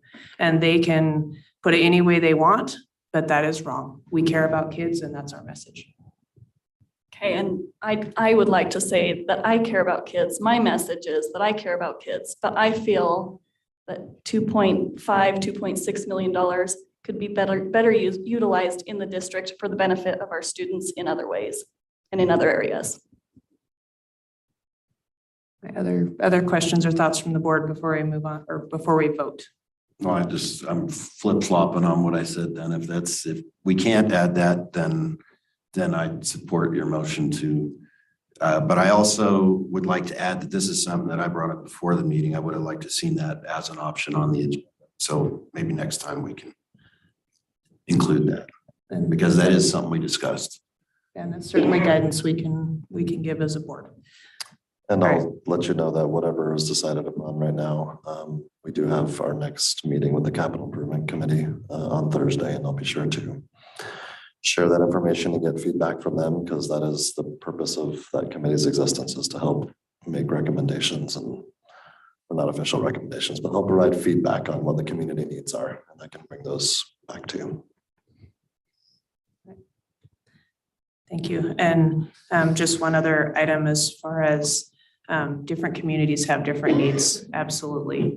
You know, Spring Creek Elementary PTA came to us and said, we'd like to improve our playground and we want to do a fundraiser. And so they did, and they improved their playground. I know other communities, you know, can talk about things saying, hey, we would like to, you know, we'd love to have the community come and help improve the track. You know, it's a dirt track in Wells. I ran on that track. It was well cared for by the coach at that time. You know, communities can bond together and make things better. And I think, you know, we have district funds for things, but communities can also come together and make things happen.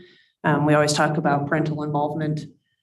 How better to get your parents involved than to say, hey, we want to do this project and we'd love to have volunteers show up to help work on the track, or, you know, other things like that, where the community could really get involved and rally around their students and do so at little to no cost to the district, but it would improve their community. You know, it's a little hard to say, hey, you know, Spring Creek or hey, Owyhee, when it comes to that building, we'd like you to do a fundraiser and raise, you know, an extra $20 million, or in this case, an extra $2 million. Awesome. If we could do that, let's do it. But there are little projects like that that communities can rally together and make things happen. And I just think if we can provide educational opportunities for kids, we should go forward with doing so. All right, any other comments before we vote on I the just rejection gotta of throw this out bid? one more comment, and not to be disrespectful, but I know that in order to get softball fields, baseball fields in Wells, the community came together to build those. They are the ones, you know, then you see things where no one's taking care of them, that they were these beautiful fields and the district has not cared for them, and now they're all overgrown in weeds. I think it's not responsible or ethical to say that these smaller communities need to come together to fix their track and to build their fields, and that we can't ask bigger communities like Spring Creek to rally together to save some funds to build a food science lab. Smaller communities, you know, I just think it's, I'm speaking for those smaller communities that I hear from a lot. And I feel like if you went to all of the meetings that I went to, when MGT Consulting came to all of the different towns, the sentiment from all of the smaller schools was Elko and Spring Creek get everything. And then they're required to come together as a community to build softball fields and to fix their track. I think it's wrong. Thank you. Thank you. And like I say, I went to Wells High School, and I remember feeling those sentiments. And when you start to see numbers, you start to understand more. And I'm not saying only the small community should rally. I think it's great to have every community rally around our students. Any other comments or questions? Because I am a big supporter of small communities as well. So Brooke, I understand your sentiment and I appreciate it. And I'm not saying you're wrong. I'm just saying, you know, our district could really work to rally around our kids in a lot of different ways. All right. If there are no other comments, we will vote on the rejection of this bid. All in favor, please say aye. Aye. Any opposed, nay? All right, chair votes aye, and we will reject all of these bids. Any other items from the board before we move on? Please, Madam Chair, Recommendations? if I may. Please. I try to usually be fairly balanced. I try to usually be pretty open-minded, and frankly, my kids get a little irritated with me of, Dad, why do you try to make everyone like you? I think we get further along. And frankly, I like being able to know that I can talk to anyone because I don't have to deal with things. But it is dangerous and grossly inappropriate for the Elko County Board of Commissioners to indicate a withholding of funds for our children based on one project or any other action by this board. It seems to be an extortion of our students to punish them for this board's action. I welcome constructive discussion with all stakeholders, though all parties need to be able to approach the table without being placed into a position of beholdenness. If the voters of Elko County do not like my position and they agree with the Elko County Commission, I am up for election in approximately a year. Do not threaten this board. I would go one further on that and ask Commissioner Carr that if he's telling me that he could have a quarter given to us tomorrow, I challenge him to do that in the name of the kids and in the name to help all these issues that we have with. But yeah, if we're getting into that, because I've gotten those phone calls too. And I would agree with you there that, like I say, if that's something we can do, if they could get us a full quarter right away on that, so we can move forward with these projects and help these kids and get these tracks and all that, then I challenge you, do it tomorrow. Thank you. Any other guidance for our superintendent before we move on to item 2.6? Again, I would just please encourage and guide the administration to look into options for us to be able to continue this. We have had this on the board agenda for more than 3 years. It's been on the capital projects plan for more than 3 years. And we need to see if we can find a solution to that. Thank you. We'll move on to, excuse me, item 2.6. Stephen, thank you. Thank you. Receive, review, and possible approval of the new superintendent evaluation tool. This is for possible action. Matt, would you like to take this one? Thank you. Yes. So Chair Dastra, President Dastra and I met with CJ to go over the previous evaluation tool that was presented at a previous meeting. And there was some feedback coming back from the board. So there is a second document that's added onto here. I apologize. I meant to have this printed and I failed to do so. This is 2024 draft superintendent evaluation 2024-2. And that in yellow indicates the areas that were changed. So the first original draft was in there as white, and then anything else that was changed is in yellow. I just took this from the feedback that we had received. There were some things that came back in feedback that I wasn't able to put into appropriate language or to be able to put it into a measurable action. And so I don't think that this is necessarily everything that was there, but I tried to capture as much as possible what came back as feedback from the board. Does that work? That works. Any questions from the board? I have a few. First, thank you for adding a few things to it. Maybe I'll start with some opinion stuff first. I had a different view of how we would do the evaluation. I thought we would have like a working meeting where we were all together. So in the future, maybe we could for fine tuning the evaluation, maybe for next year, not this year.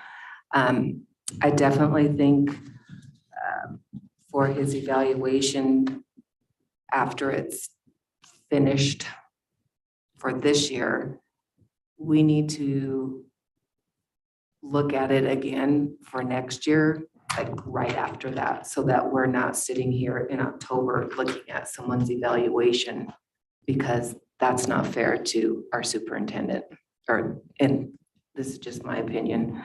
I don't think that's fair to him. I also think it's rather odd that he's in on his own evaluation. That's just me. As far as what's on the evaluation, I still like the idea of Superintendent Anderson making goals for himself and updating us throughout the year on those goals. So that might be something for next year, because I realize that I think it's too late to do that for this year. I don't think that's fair to him. But I would like to see something similar to that for next year, like his vision for the district and how he's perceiving it. And that would be something in his updates for next year. Part of the problem I have for me is, how do we measure this? So I've been thinking a lot about it.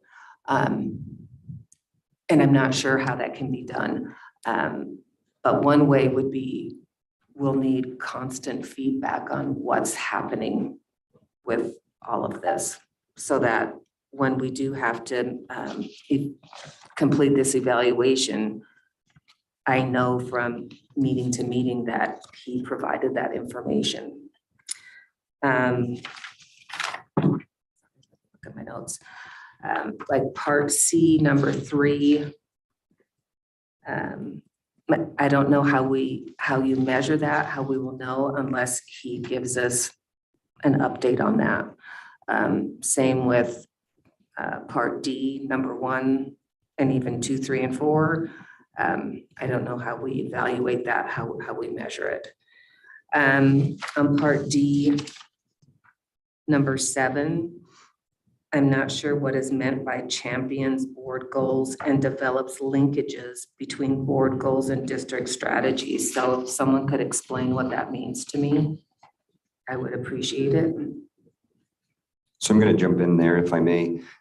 Susan, in taking the comments that had been provided, I think there was a comment about how does the board goals tie in with the district strategies, and then how does CJ work through that? And so my thought in phrasing it this way was, it's our understanding that, well, if this passes, we would be telling the superintendent that he is responsible for making sure that our goals are being met. He is our only employee, therefore he must be out there being that person that's driving our goals as well. So that's what I meant by champions is, and we can change that to whatever verbiage is needed, but it was to specifically say, it is our expectation that the superintendent will be making sure our goals move forward, and that our goals, because of how we did that, also fit back into our 4 pillars for the district with the other areas there. So that linkage there was basically to say, there is a tie-in. We're not 2 completely independent organizations. There is a direct interconnection. And so that's what I was trying to capture with the comments that I've gotten, to say board goals and district goals are linked, and therefore we need to be able to see progress in how that's moving forward. Does that help a little bit? Yeah, I'm not sure those 2 should be joined together in one lump. I mean, to me, it would be more like carries out board goals instead of champions them. And the I other did thing, think those about are district strategies, like that plan is different. In my eyes, it was different than our board goals. Like they're separate, even though I know they work together. They're separate, but I'm fine if you want to keep them together. I mean, I'm not going to make that big a deal about it. And like I said, it's just my 2 cents. I don't know how the rest of you feel because I'm still talking. Let's see. I think that was, other than that, for me, it's going to be really hard to measure some of these things. And like I said, we go with what we have, we look at it, we learn from it, and then we tweak it or do something different. I would like to at least, like I said, when we complete his evaluation for real, soon after that, I would like to start looking at this again instead of waiting, if that's possible. So that's my 2 cents. Any other comments from the board? I think it looks great. Madam Chair, if I may. Oh, go ahead, Brooke. I was just gonna say, I kind of envisioned board workshop also, but I appreciate that you guys got together and did this and then asked for our input, what we would like to change or add to it. But I think it looks great, but I think Susan's right. I think in a year, probably look at it again, maybe just revisit it and make sure that we have everything on there that we feel like we need. And I want it to be what Superintendent Anderson needs.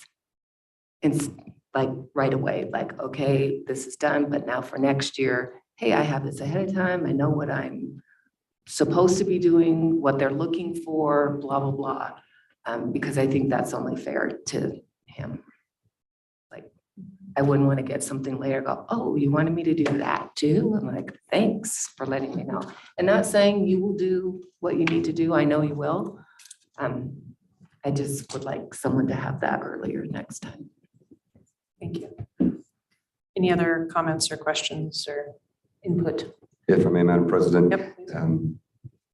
I can see, yes, absolutely, that we have a board workshop. Obviously, it would need to be a public meeting. I would suggest if we do that, that we would need to have 3 meetings in whatever month we're doing and set this aside as a specific workshop or however we're doing. But I can see that absolutely, to be able to have an open discussion instead of the back and forths and me trying to guess on how do I put a paragraph of stuff into a 1-sentence thing. I would also like that so that I'm not guessing at what I think intent is. I would also agree with Susan in that measuring some of this will be difficult. And I don't mean to add more burden to our superintendent, but basically my approach is that the superintendent is going to be responsible for making sure that we have the information that we need to evaluate. And by we, not only collectively as a board, but also board members. Last year, or the last time we did the evaluation, there were a number of items that I put don't know on because I'm not in the council that, what's the leadership council that you guys call it? Admin council. I'm not in that council to be able to know how he's directing his direct reports. And so that was one of the reasons I had said, I don't know. That wasn't necessarily a failing of Mr. Anderson. It was also a failing on my side for not asking. But as for the measurability, you're right. Some of these are kind of nebulous. So I'm giving, I guess, a little flexibility to say, this is how the superintendent is interpreting that, because we've not been as direct. When we were going through this process, I think it took about 3 hours and we looked at almost a dozen evaluations from almost every major, well, the 2 major school districts within Nevada, and then almost every major northeastern Nevada, or at least northern Nevada district, as well as some districts outside. And some of them were very simple, to the point, almost easy to be able to go with. Others were, you needed a doctorate just to be able to read through it, let alone be able to perform to it. So I think this is a good mix, but it does leave some interpretation that Mr. Anderson's going to need to be able to try to get back to us with what he thinks we think he needs to do with the 6 months or so remaining. If I could just jump into it, just so it's clear what my involvement was with this was, as your kind of my primary responsibility as your superintendent is to advise the board on decisions. And so after our last meeting, I guess this was about 5 months ago that we did my evaluation, we had notes about things that we did not particularly like about that evaluation, how we wanted to simplify it, how we wanted to get rid of the IDK questions, how to get rid of certain things and what sort of things should be added in. So, and I was also tasked at the time, or maybe I volunteered myself at the time, I can't remember which, to acquire evaluations from across the district and the nation.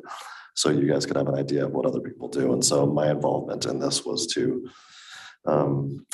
advise, to present, to remind of the notes that were made from 5 months ago, and to provide you with those examples from other districts. And that was pretty much the extent of my involvement. And Matt, you took the words out of my mouth. It's on some of those things, it's my burden of proof. And And then I guess you can believe me or not believe me when I say the things that I say we're doing. But that is my burden of proof on some of those. Others are much easier. Here's what the data shows, or your conversations or your interactions with me, right? Those are subjective interactions that you have and you can say what you'd like. Yeah, I have to do a good job of communicating that and I will, like I won't say it now, I'll save it for the evaluation, but I have an awesome one for that confusing nebulous number 7. We spent almost the entirety of admin council back in September of me and Ray championing those goals and seeing how they attach to the strategic plan and connecting it to teachers' evaluations. And like, we spent about 4 hours talking about that with all of our district leaders and trickled that down to our teachers at the classroom level. So yeah, I share those things with you. Thank you. I will just ask the board, we have 2 different options here. We have one titled original and one titled 2.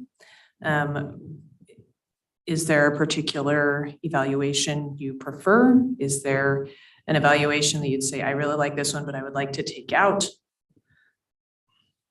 I feel like I prefer 2. Okay, thank you. Because I appreciate that. I like it. It's works good. Let's move forward, but we need to know which one, whether we're going to use the original or 2. And again, if there's anything on any of those we need to remove. But let's move forward with how we want to tackle this right now as far as the motion goes.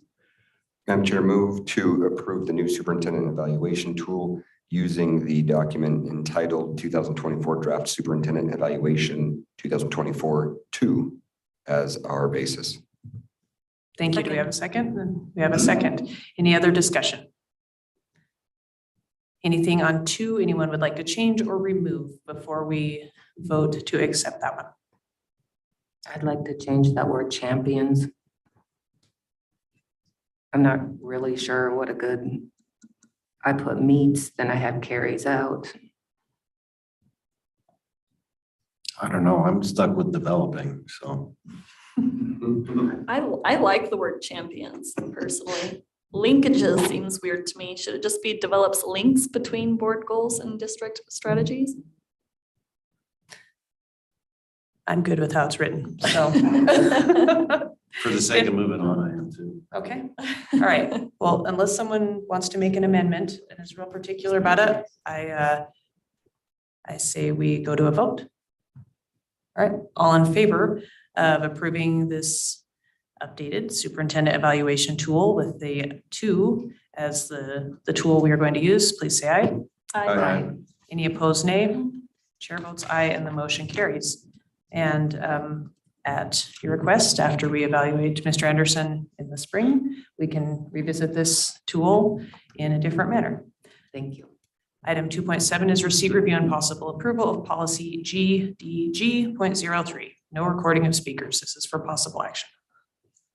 This is a revision. This policy was heard at our last meeting for first review. I don't think there was any feedback given at that time. I think this policy was revised last year, and then just backstory of why we're revising it again is when we implemented our video surveillance policy, which was approved at our last meeting, it required an adjustment to this one once that one was approved. So it simply puts there that at some times district surveillance equipment does record, and specifically we're talking about school buses. And so that is here to reflect the change in the other policy, and nothing else about the policy has changed. All right, any questions from the board? Madam President, I Yes. move to approve policy GDG.03, no recording of speakers. Thank you. Do we have a second? Second. All right, we have a motion and a second. Any discussion? All in favor of approval, please say aye. Aye. Any opposed, nay? Chair votes aye and the motion carries. Item 2.8 is receipt, review, and possible approval of policy DHF, travel and other employee reimbursements. This is also for possible action.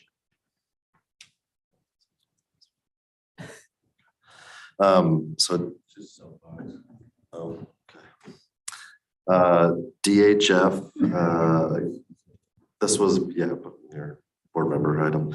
DHF was also reviewed for first, sorry, it was presented for first viewing last meeting.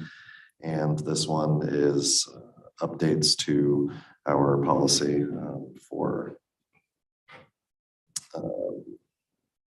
wait, was this a new one? I'm trying to remember now. No, this was a revision, This was a right? revision. Okay, yeah. This policy has been in place for 15 years. So we have a revision to it. And so the revision was primarily meant to reflect, we have a lot more federal funds that we're getting now from grants because our grant department does an amazing job, thanks to Cassie Stalky and her team. And, but with that, with federal funds, there's more, I don't know if tape's the right word, but just like things that hoops you got to jump through in order to have it all qualify and be done correctly. So we are not in one, jeopardizing our ability to get future funds, and two, risking financial audit findings and that sort of thing. So some updates were made to this policy specifically for that purpose. And several items of feedback were given at our last meeting. A couple of those are reflected in here, and all items for consideration were considered, but not all got changed. All right, any questions from the board? How would you like to proceed? I move to approve policy DHF, travel and other employee reimbursements. Thank you. Do we have a second? Second. All right, we have a motion and a second. Any discussion? Seeing none, all in favor, please say aye. Aye.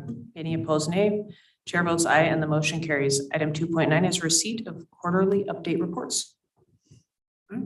Let's invite Dr. Higbee back up since he gave you a quarter of his report already, and we'll have him finish the other 3/4 of his quarterly. See what I did there?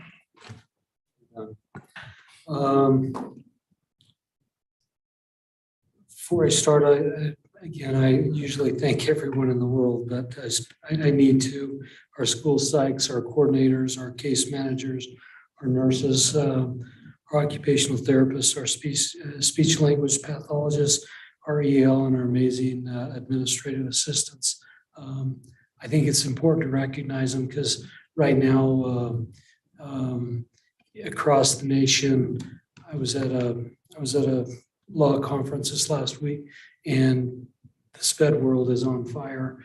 One lawyer said it's like someone flew across the United States and dropped dust across the United States, and everyone needs an IEP, and puts a lot of pressure on people, and puts really great people in tough positions to really be overwhelmed at this time.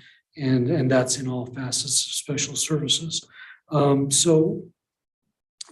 had to send a letter to the Nevada Department of Education regarding caseloads that are over the maximum allowed. And I just want to kind of give you an overview of that. First of all, we have 12 case managers who are above the 25 student limit. What are we doing to solve that? We're using long-term subs, contracted IEP writers, and additional para support to help meet the needs of students. It's not the best scenario, but right now it's the best we can do to help cover caseloads. We have 4 speech language pathologists who are above the 55 maximum allowed. Now we have a solution coming up for that. We have an SLP is going half-time. She's going to drop down to half-time. We are going to open a new SLP position. I feel confident that we have licensed people that will apply for that. And so we'll be able to fill that. And then we have a person who's been on maternity leave, and we get her back November 6th. And so when that happens, we're going to, help's on the way for our speech language pathologists. The one thing I'm gonna tell all of our case managers and our people is for the next 3 years, we will not be allowing anyone to have children. If we can do that, I think we're gonna be okay. Could you also, make sure that since you're making that blanket decree, maybe get us more than the 25 cents? Well, something, it's funny you say that, because AB 519 was, when it was put together, I'm just gonna kind of go into that just for a second. Thank you. Sorry, I didn't mean to extend it. I'm gonna have if I walked into a casino, I walked up to a 21 table and I put down $1, and every time I put down $1, I would get $1 back, 100% guaranteed. Every time. Why would I not go in that casino and do that? Every time somebody puts 25 cents or 10 cents or whatever it is down, we get that return. With moving forward to the next legislative session, that more money is going to be available for rural counties, for frontier counties, for Elko County. So I did just want to put that plug out there. $1, and I get $1 every time. No questions asked. Kind of a no-brainer. Sorry about that. Because like I said, AB 519 is a big part of that. And to have that option is pretty amazing for our county. So back to work here. We want to shout out to Carol, who's uploading files that were audited last year, the 27 files that needed repair. We're getting those uploaded to the state. We're at 50% completion there, and we've got till November 22nd to complete that process, and that will get done in plenty of time. December 8th, we will have an IEP training. Heather and Leanne and myself participated in a what's called a Progress Center, and it was a train the trainer program in which we learned how to train people on writing IEPs and writing really, really good IEPs. Now, as I went through that, the vision was, okay, we're going to have an internal audit system. We're going to have every one of our case managers be a train the trainer, so that they're able to work in their own schools and with other schools to help review files so that we're 100% compliant. And so this first year, we're looking at probably 8 to 10 district-wide. And next year, we'll double that. And the following year, we'll double that. And we'll implement that so that we are 100% compliant in 3 years the next time we have our test. EL data from our WIDA scores. I will get a copy of this for all of you. But as you can see, blue and green are good. And so as you look at this, blue and green, we got a lot of blue and green there. Our high schools, Jackpot, Mountain View, Northside, all quartile 4, which means they're scoring the top improvement for our students. West Wendover and Southside Elementary, they're in the quartile 3. And then we've got 4 of our schools who we're going to work with. And Lelsey, our EL coordinator, is going to meet with principals and the staff to see exactly what we have, because we've got data. We have elevation.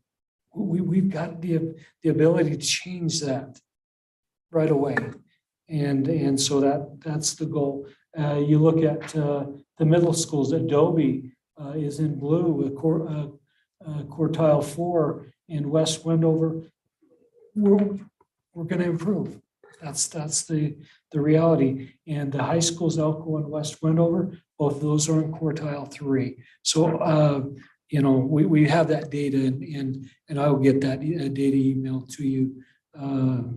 So you guys have that. I talked about elevation. I was going to talk about elevation now, but we're good there. Again, our EL count is 830. We have 13 teachers, case managers, and then we've got parapros that work with our people as well. So we had 2 audits. In the spring of last year, we had our audit that talked from the Department of Ed, and then we had an additional audit that we went through. And some things I want to report to you on that is the first is from that audit came a conflict of interest, developing a conflict of interest policy. And we've worked with our lawyer to put that together. That'll be coming before you. With that conflict of interest policy will be a paper that the vendors will have to sign saying that they do not have the conflict of interest with the school district. And so those things will be coming to you. Another thing that we talked about in that audit was transportation. And this was one of the few school districts that I've ever seen that didn't have a paper in every car that said, this is where you're going, this is why you're going, this is the miles that you start, this is when you end. If you had a receipt, you identified that. And through this audit, again, we're getting better. Working with Seth, we have that in a book. Every car in the district has a book. And in that book, it has miles, miles start, miles end, receipt, purpose. And so it identifies so we can make sure that, in my opinion, we keep honest people honest. That's the purpose. And training, again, that was another thing that came out, that there hadn't been a lot of training that had been done in special services. And part of that was COVID, and part of that was, to be honest, a high turnover in this seat. And so that's going to change. You got me if you'll keep me for 3 more years. And we hope that we have a pipeline so we have consistency in this department. But that consistency will be the training, the ability to write IEPs, to support our staff, our case managers out there.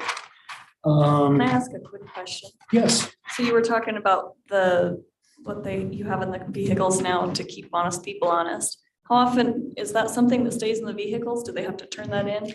Every month that goes to transportation. If you're a rural area, that goes to transportation, so that can be reviewed. And those will be scanned and kept digitally. So we've got a record of that.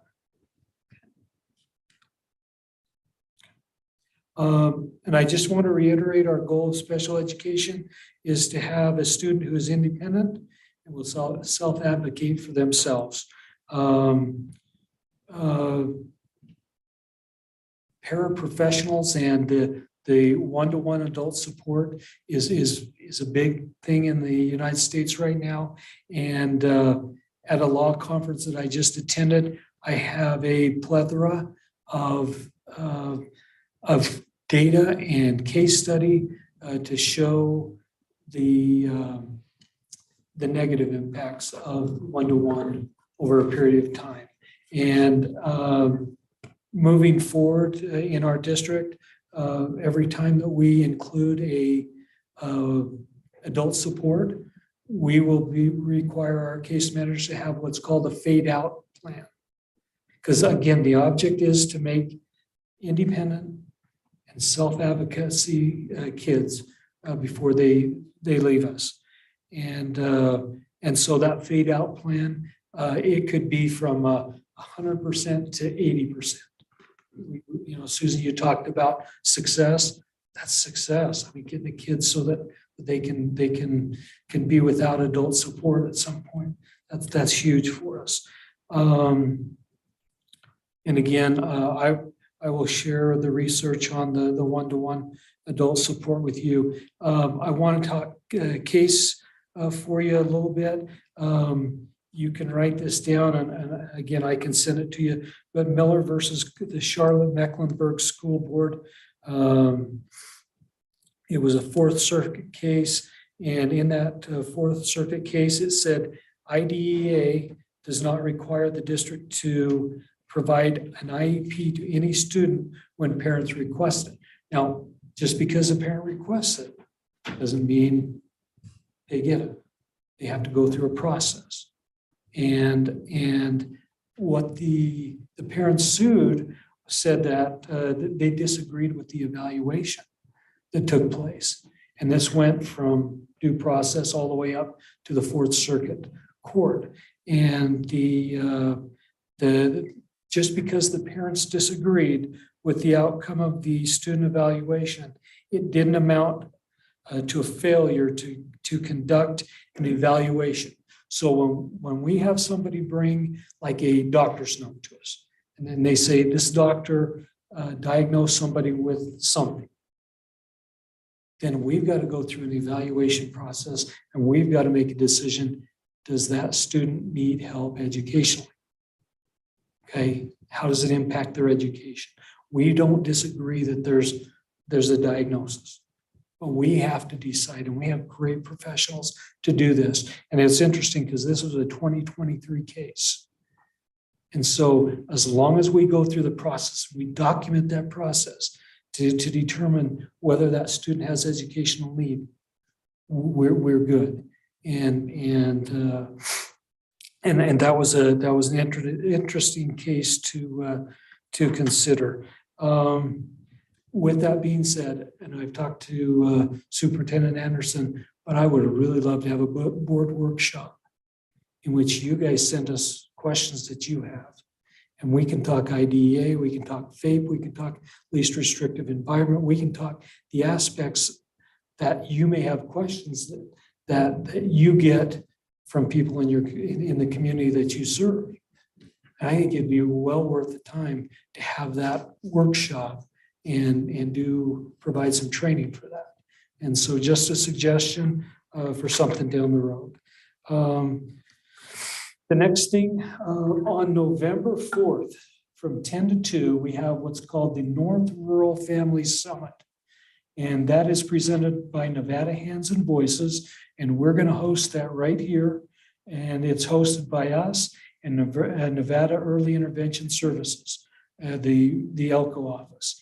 And we're going to have presentations on audiology, NVHV programs, intentional communication, advocacy basics, fostering joy. The cost is $5. If someone can't get that, we've got scholarships for you and can help there.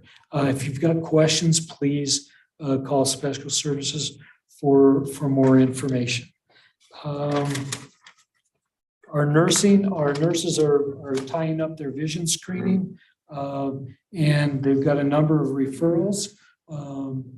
We've got sunshade grants that we're trying to promote sun safety and get shades for playgrounds so that we protect kids from skin cancer.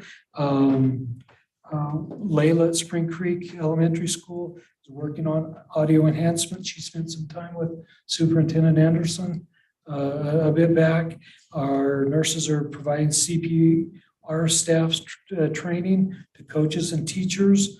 And just like the SPED world, we have a number of issues, medically speaking, in our schools that our nurses are dealing with. And just like everyone else, they're overwhelmed at all, or as well.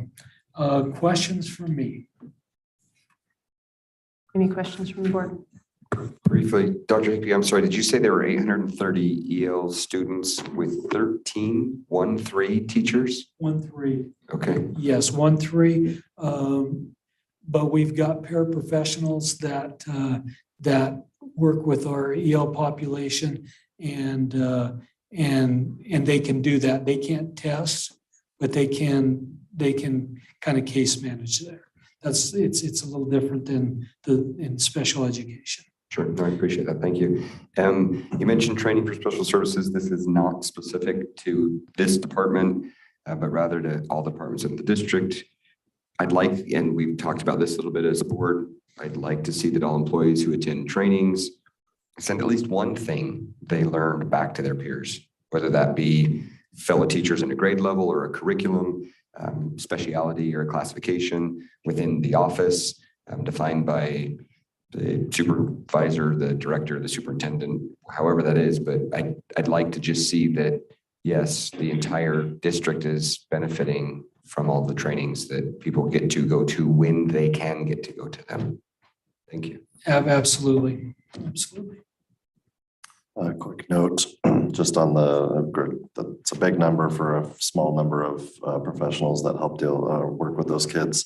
Keep in mind that earlier I mentioned that there's a large spectrum of where kids land in the EL world, and the ones that monitor is just about what it sounds like. Those are kids who are being monitored and don't have as much individual interaction. It's just kind of a keep an eye on them type of thing, and other kids require a lot more attention.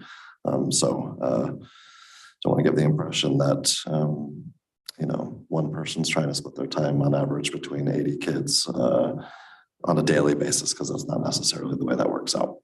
And that's why I was kind of looking that's averaging at 64 if they're all exactly even, but I figured on that spectrum, there's things. I just wanted to make sure I had the number right. The majority of those kids are inclusion into classrooms, and so it's a push in by a teacher or a parapro to provide support in specific areas. Any other questions from the board for Dr. Higby? I just have a comment that I love your idea of the board workshop where we could meet and be informed a little on how everything works and what everything is. And for that, we would make our school psychs available, our coordinators available, myself available. And you guys, again, can pose questions beforehand. And then as we have the discussion, we can teach, like I said, IDEA, FAPE, LEA,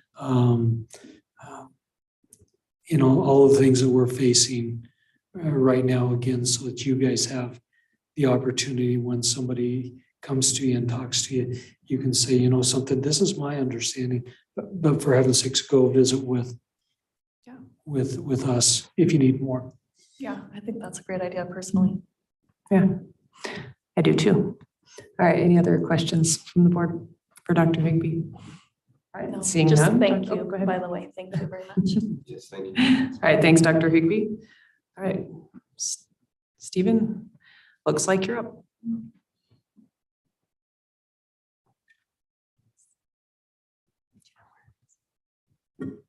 Hi, everybody.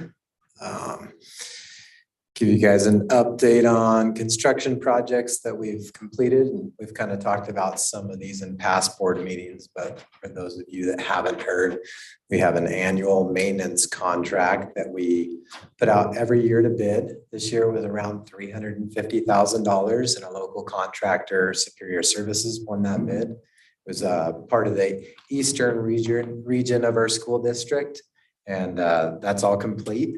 And then just as of today, we got our final boiler inspection for the Adobe boilers that were just installed by Cat Mechanical, another local contractor that we had do some work. And I also had put in a link on here to show everybody what the work orders are that our maintenance team faces on a day-to-day. This is 725 work orders as of a couple weeks ago when we created this. I'm sure it's well beyond that now, and these are just documented work orders, but the maintenance team at central office and the maintenance teams around the whole entire school district, they do an amazing job, and they take care of 31 different sites. I'm not really sure the count on the buildings, but it's a lot of them. So it's a pretty small crew, but they do a lot of work. And as you guys have seen, the construction costs are high, and also contractor costs are high as well for T&M work. So thank you to all the maintenance team. Also, some of the ongoing projects that are on the capital improvement plan and things that we've talked about Spring Creek Food Science Lab, the design's done. And then Jackpot Elementary, actually this week, we have finished with the design, and then we'll hope to go out to bid, or at least put those out on the street the first or second week of next month, so November. We're looking closer to like the 8th. Still working on Elko Junior Senior Building heating. It's essentially the same thing, tying into the geo lines that we have, hydronic heat that we have right now, and getting rid of the VRF system that we're currently using. AB 519, we're still working on some of the functions of that school. And then 2, one of the questions that was brought up is how we would bid that project out. So the construction manager at risk, those are options right now, but we're preemptively planning on building that school, and we're taking all the steps right now. Matt Stocky, the construction manager, he submitted for geotechnical reports. So they're digging test wells right now, or hopefully within the next week or 2. So everything's moving smoothly with that. And then we've got a school violence prevention program that's on the capital improvement plan. And it's just a big project as a whole for the district. And it includes cameras, audio enhancement equipment, just really just trying to secure our schools. So it's a 2-year project, and things have been delayed with parts and such things like that, but we're moving forward with it and things are going well. And then also we've got 2 other things that were on the capital improvement plan, and that was upgrading fire alarm systems in West Wendover and Jackpot. They're probably 95%, 98% complete. Some of the inspections still need to be done and testing, but those projects went well and they were able to do it with kids in school. So. Any questions from the board? Madam Chair, go ahead, please. Go ahead, Susan. Just a curiosity question as well.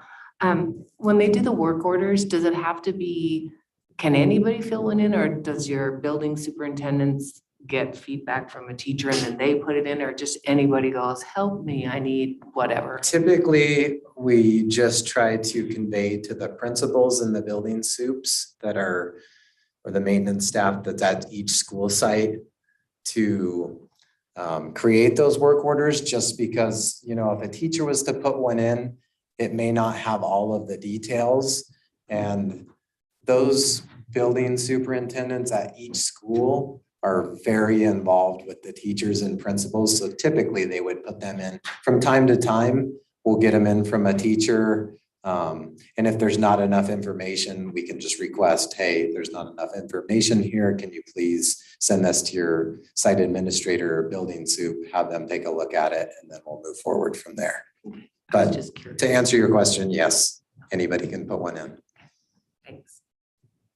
Other questions?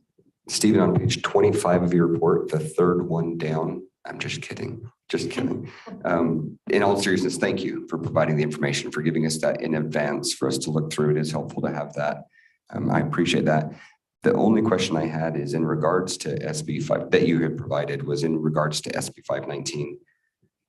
If we do go with a CMAR process and we are too far down into the design phase, does that start over? Or how do we, because I just don't want to spend too much money designing if we then say the only way to get a $64.5 million building for $64.5 million is to have the guaranteed maximum price. How do we balance that? Does that make sense? It does make sense. If we were going to go that direction, it would have to be soon, probably within the next month or 2. I've talked with CJ about it. We've discussed it. It's not something typically that the district's done, just because we like to be in control of what we put into these buildings, and things change and people change their minds, but we're only allotted a certain amount. So this really just makes sense to move forward in that direction. It's not too late right now where we would be wasting money. A lot of the design that we had done was done on good faith from somebody that we worked with in the past, and just local contractors giving us insight. The tribe has a team of construction, county workers. And they've all just provided free input, and it's really just been collectively a group of people meeting on their days off and on their work time and just trying to make this happen. So if we are going to move forward with that, it would probably happen within the next month or two. So along those lines, then, since we've already seen costs going up, do we have perhaps a $50 million building that we think is now a good time or a good cost, knowing that it's a 3-year build and maybe it's going to increase by another 20%, and have built that in with add-ons to get up to that $64.5 million? Or are we saying, let's build a $64.5 million building and hope prices don't increase? I mean, I know I'm kind of throwing you out, and not that you guys are that irresponsible to do that. I'm just saying, how do we have $64.5 million and that's it? How are you capping that to make sure we don't go above it? So what we've started is the functions of the school, and whether that be CTE courses, how many students we're going to have in the school, how many classrooms, how many office spaces for administrators we're going to have. So we started there and we created a wish list, and to make it culturally acceptable in that community and it fits their needs, we created a template and everybody threw in all of their wish lists and we added them all together and we took costs and we said, hey, this really probably isn't going to work, or this is. And we've reached the 64.5 million already. And it's just really deciding on, hey, some of these, maybe we don't need a 20,000 square foot amphitheater. Maybe we could do an outdoor amphitheater instead. So, or a smaller outdoor amphitheater, excuse me. So essentially we just started with the main functions of the school and took wish lists and added those on to it. How far into the process can we be before we can't cut wish lists anymore? Does that make sense? Because the problem is nobody has a crystal ball to be able to say in 2028, concrete is going to be X amount per yard.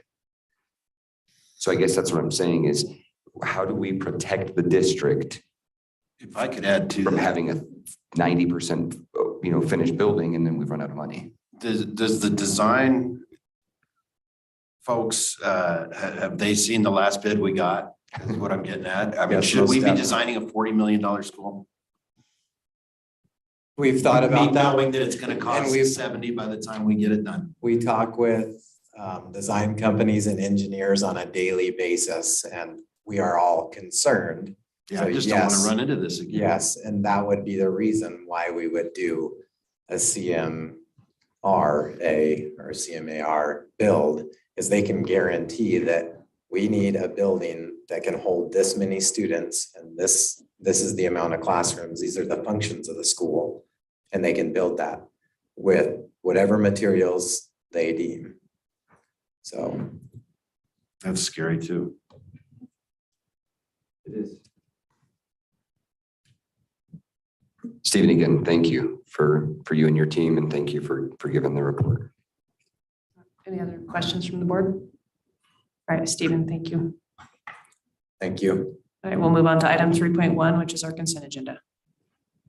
Move to approve the consent agenda. Thank you. Do we have a second? Second. All right, any discussion? All in favor of approving the consent agenda, please say aye. Aye. Any opposed, nay? Chair votes aye and the consent agenda has been approved. Item 4.1 is a report from our NASB Director. All right, NASB will be fast today. Have a meeting tomorrow, actually a Zoom meeting, but we're going to be talking about our, for lack of a better word, our lobbyists. Let me look at the actual, sorry, it's the public policy specialist election is what we're going to be looking at, but it's basically our lobbyists that are going to be working with us in the next legislative session. And that was something that we talked about in some of the previous meetings, is really trying to find someone that's going to represent our interests as a district the best, because it has come to where our last ones, although they were great for us, it seemed like they had more people on their plate than just the schools, and it sometimes ran into conflicting interests. So I've looked through a little bit. It looks like the firm that they have recommended is going to be a good one for us. So, but I'll have a report for you on the next meeting on how that goes. And then just another thing is the reminder on the 2023 annual conference, November 30th through December 2nd at the Westin Lake, Las Vegas. Looking forward to that one. It's going to be really neat.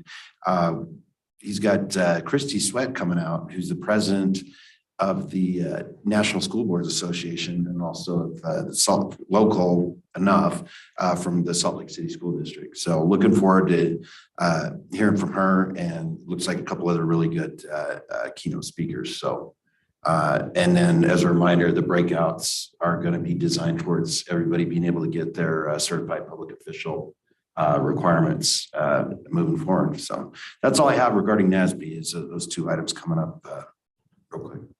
All right, thank you, Jeff. All right, any questions for Jeff before we move on? All right, we'll go Jeff, to just to let you know, as long as I don't do something tremendously stupid or get presented with an amazingly insane offer, my work schedule won't allow me to attend that conference. So my apologies in advance.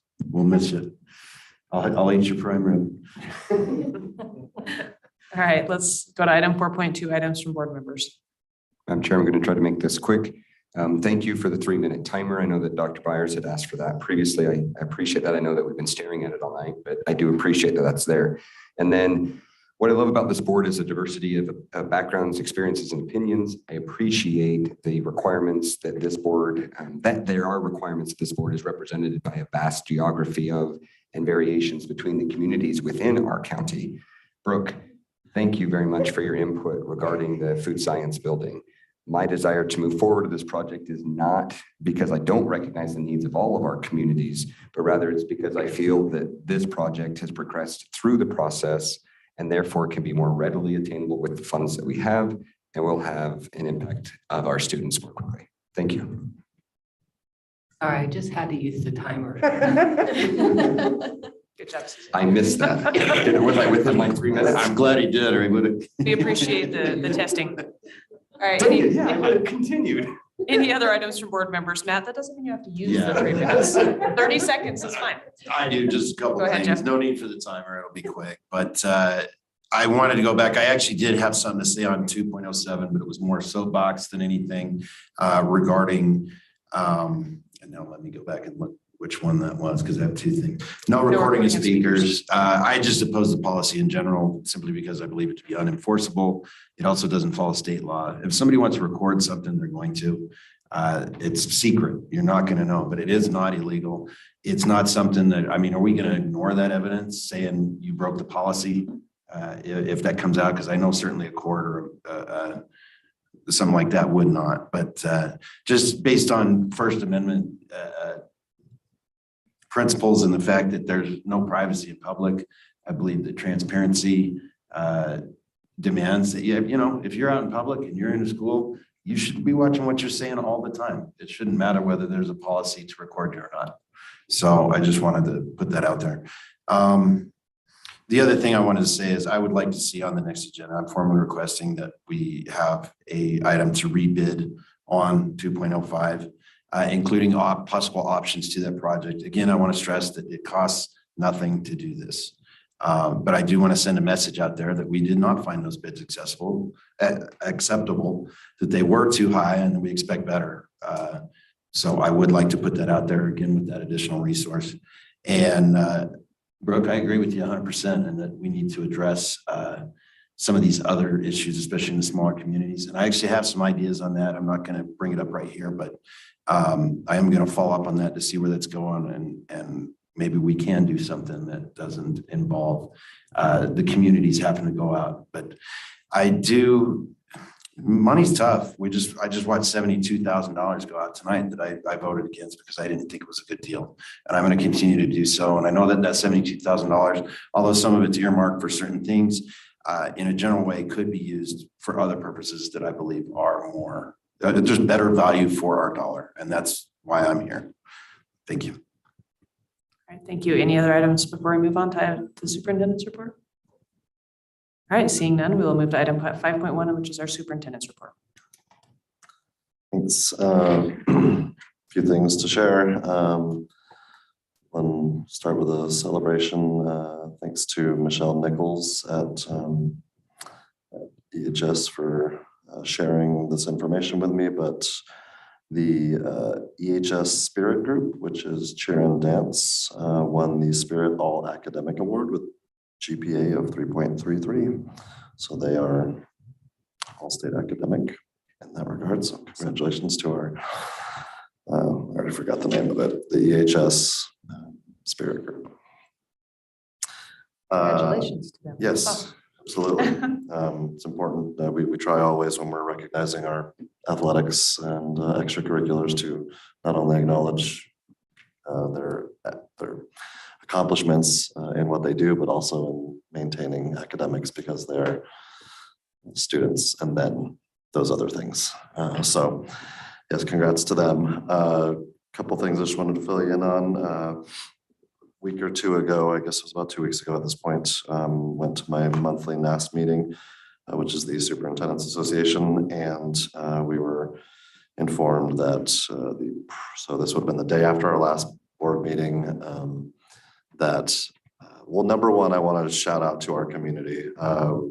So this is regarding the state board pursuing mandatory start time of no earlier than 8 o'clock for high schools. Which directly impacts Elko High School and Spring Creek High School.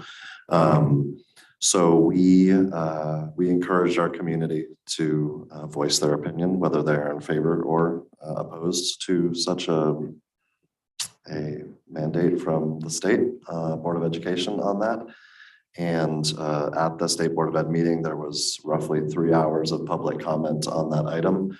The overwhelming majority, so probably like 2 hours and 40 something minutes or 50 something minutes of that was in opposition to that move. And I got text messages from several people about, hey, Elko County was well represented. We had kids from our county who wrote in, or I don't know if they wrote in, called in. I don't think anyone was physically present, but we had our community voice their concerns.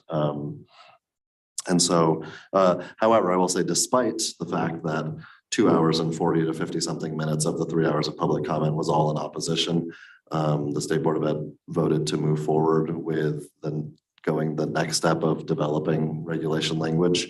And so there will be further opportunity to continue to voice your perspective, whether for or against. We asked our last student board member, Adriana, do you have an opinion on whether or not Elko High should have to be forced into starting at 8 o'clock? So the way that I've heard, well, from a lot of other students, a big concern has been sports on how late their practices would go if the start time was at 8 a.m. While I feel like, yes, this amount of rest students get is important, I feel like maybe by pushing those like sports and clubs starting and end times further, students might be getting less sleep or sleeping later in the night, which could set them back academically as well.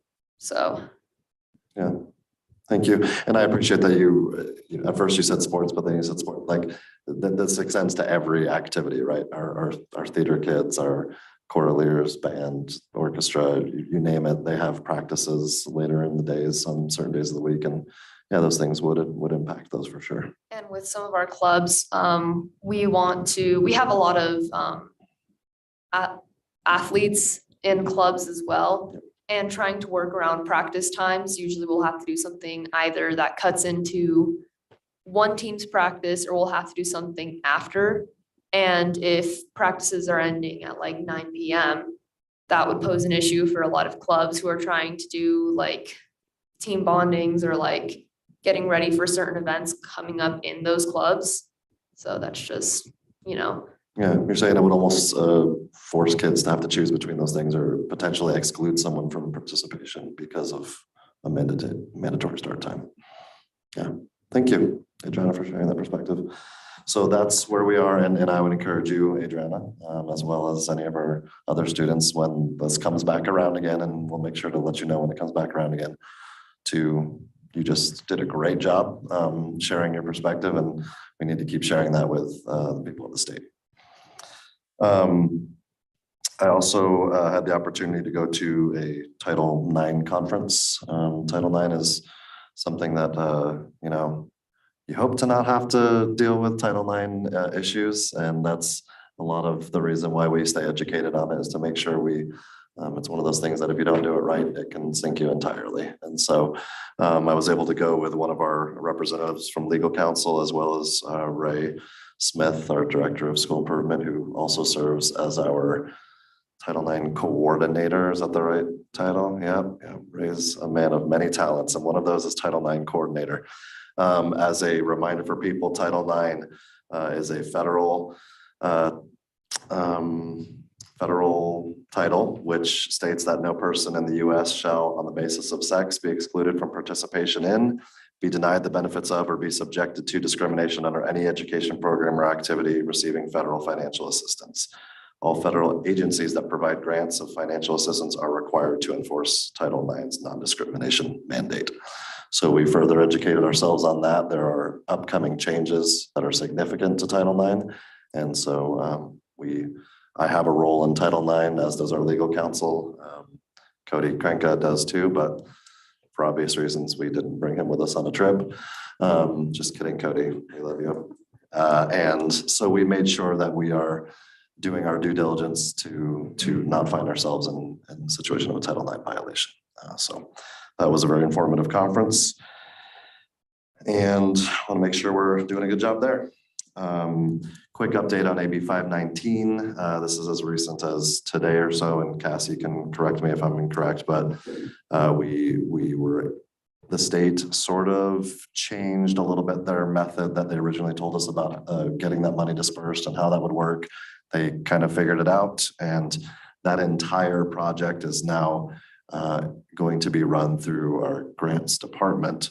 And we were able to apply for half of that money, which is 32.25 million. That was harder than it should have been.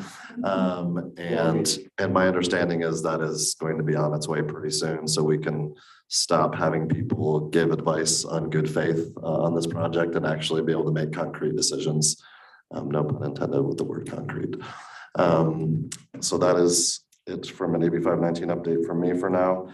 I have a question really quick. Oh, yeah. Do you know, have all the members for the committee that is organized under that, have they all been selected? To my knowledge, they have not been. I will say it is not my committee to oversee, but my understanding is that we are still lacking one, maybe two official appointments still.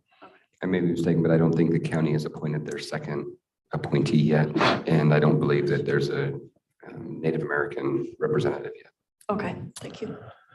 But I do know those wheels are in motion. Just we're ready to go on our end. We made sure we are ready to go.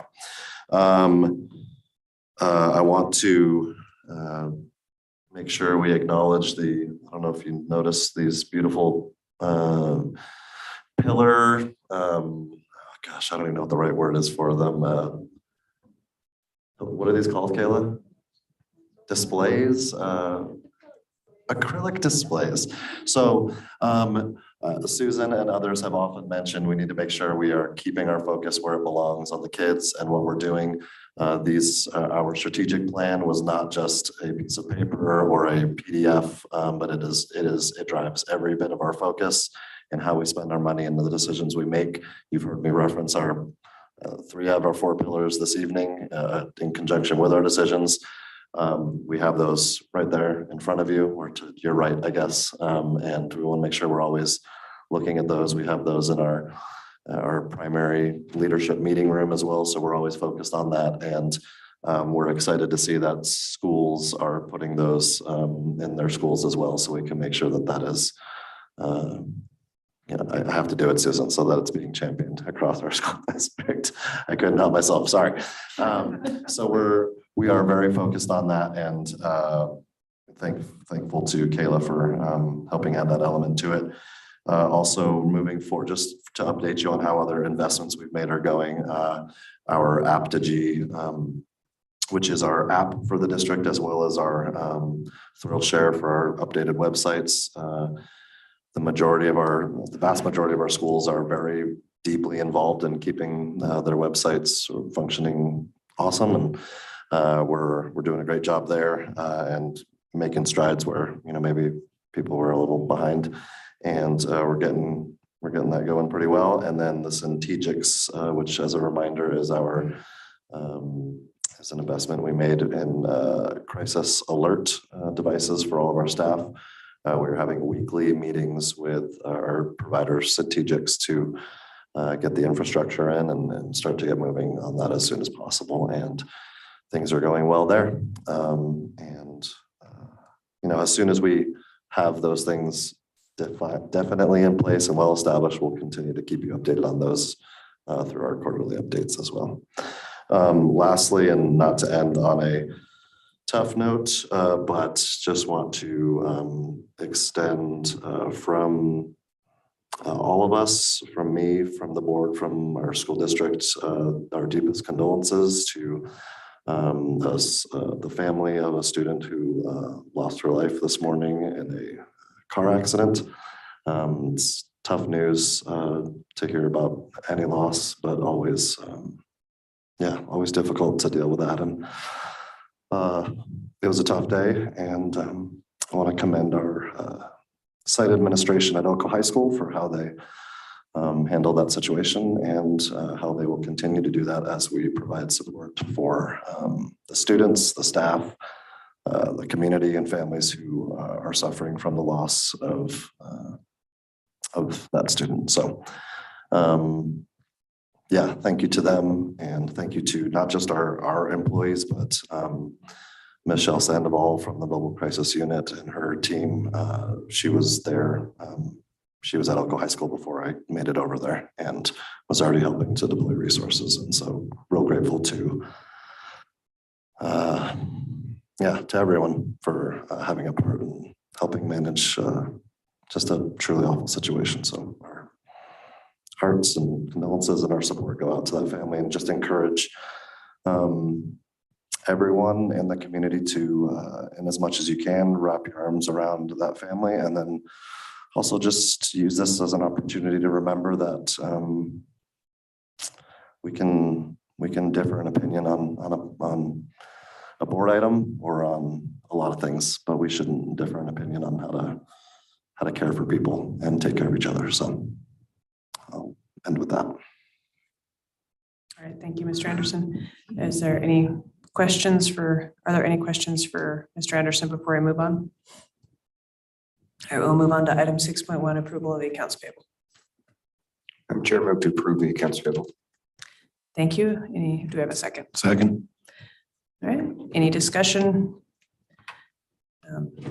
Disclosures? I'm going to disclose that I have a close relative that works for Wells Rural Electric, but I will not be abstaining from voting. I have to disclose that I have a family member that works in one of these businesses, so I have abstaining from voting. All right, thank you. And I will disclose that I also have a family member that works for Wells Rural Electric, but I will also not be abstaining. All right, all in favor of approving the accounts payable, please say aye. Aye. Any opposed, nay? Chair votes aye, and with one abstention, the accounts payable motion carries. Item 7.1 is a final opportunity for input from the public. Please. Susan, start the timer. I promise this isn't gonna take long. I'll wait till you actually start with your name. Who gave Susan control of the time? Yeah. She's been running it for months. The analytical one. I wanted to thank all of you for your support of the Spring Creek Food Science Building, and I want you to know, and I would appreciate it if you don't let it die, because I'm not going to. I wanted to give you some points of data and reference because I have them. So a Spring Creek High School campus extension has actually been on the capital improvement plan since 2010. In 2012, there was $13 million allocated for it. So the push from me has come in the last 3 years because I'm the one that had to buy the equipment, even though Shane got the grant. But I want to enforce to you that as I'm sitting back there looking for grant opportunities to try to fill this gap. I'm not going to rest until I fill it or we find a solution. I have lots of brilliant ideas on how we can, use our current construction students to help with maybe not the construction of the building, but other little tasks and things to try to see if we can save that cost. I've been in communication with Brandon, our architect, about ways that we can like not finish the inside of the building and then let our kids build walls. Like, I'm not even kidding. I've been told that will have an opportunity to apply for a competitive grant for as much money as we need to finish the building. The total state pool is like 4 million, but I have no problem begging for money. I've communicated with UNR, looking at degree opportunities with them for these students. I also want to remind you, I've been in communication with the Nevada Department of Ed, the Nevada Farm Bureau, Cattlemen's. Like, I'm not going to let this go. So I am begging you to please not let this go either. That tonight's rejection does not mean that this program dies or the plan for it, because the most important points of data is that the building evaluation thing that you went through, the programmatic capacity for Spring Creek High School is 871 students. And as of today, there are 905. The next class coming up is huge. And so the additional classrooms are going to allow those students to be in classes of comfortably 25, not 30 or 40, where we don't have room for any more teachers. So this plan incorporates adding those additional classrooms to help with the overcrowding of the school and the facilities for the students. We've moved the location of the building. 5 seconds. We've moved the location of the building so that we don't have to take out the 4 trailers in the back, so they still have more space. Thank you. I appreciate all of you so much. Thank you, Heather. Sorry, I just wanted to hear the sound. It's pleasant. My new toy. It's pleasant, cute, yeah. I would add on a personal level, if there's any way I can help you with phone calls or letters, I'd be happy to. I'll talk to you after the meeting. All right, is there anyone else who wishes to make a comment? Seeing none, we will move to item 8.1, which is adjournment of the meeting. This meeting is adjourned and we appreciate your attendance and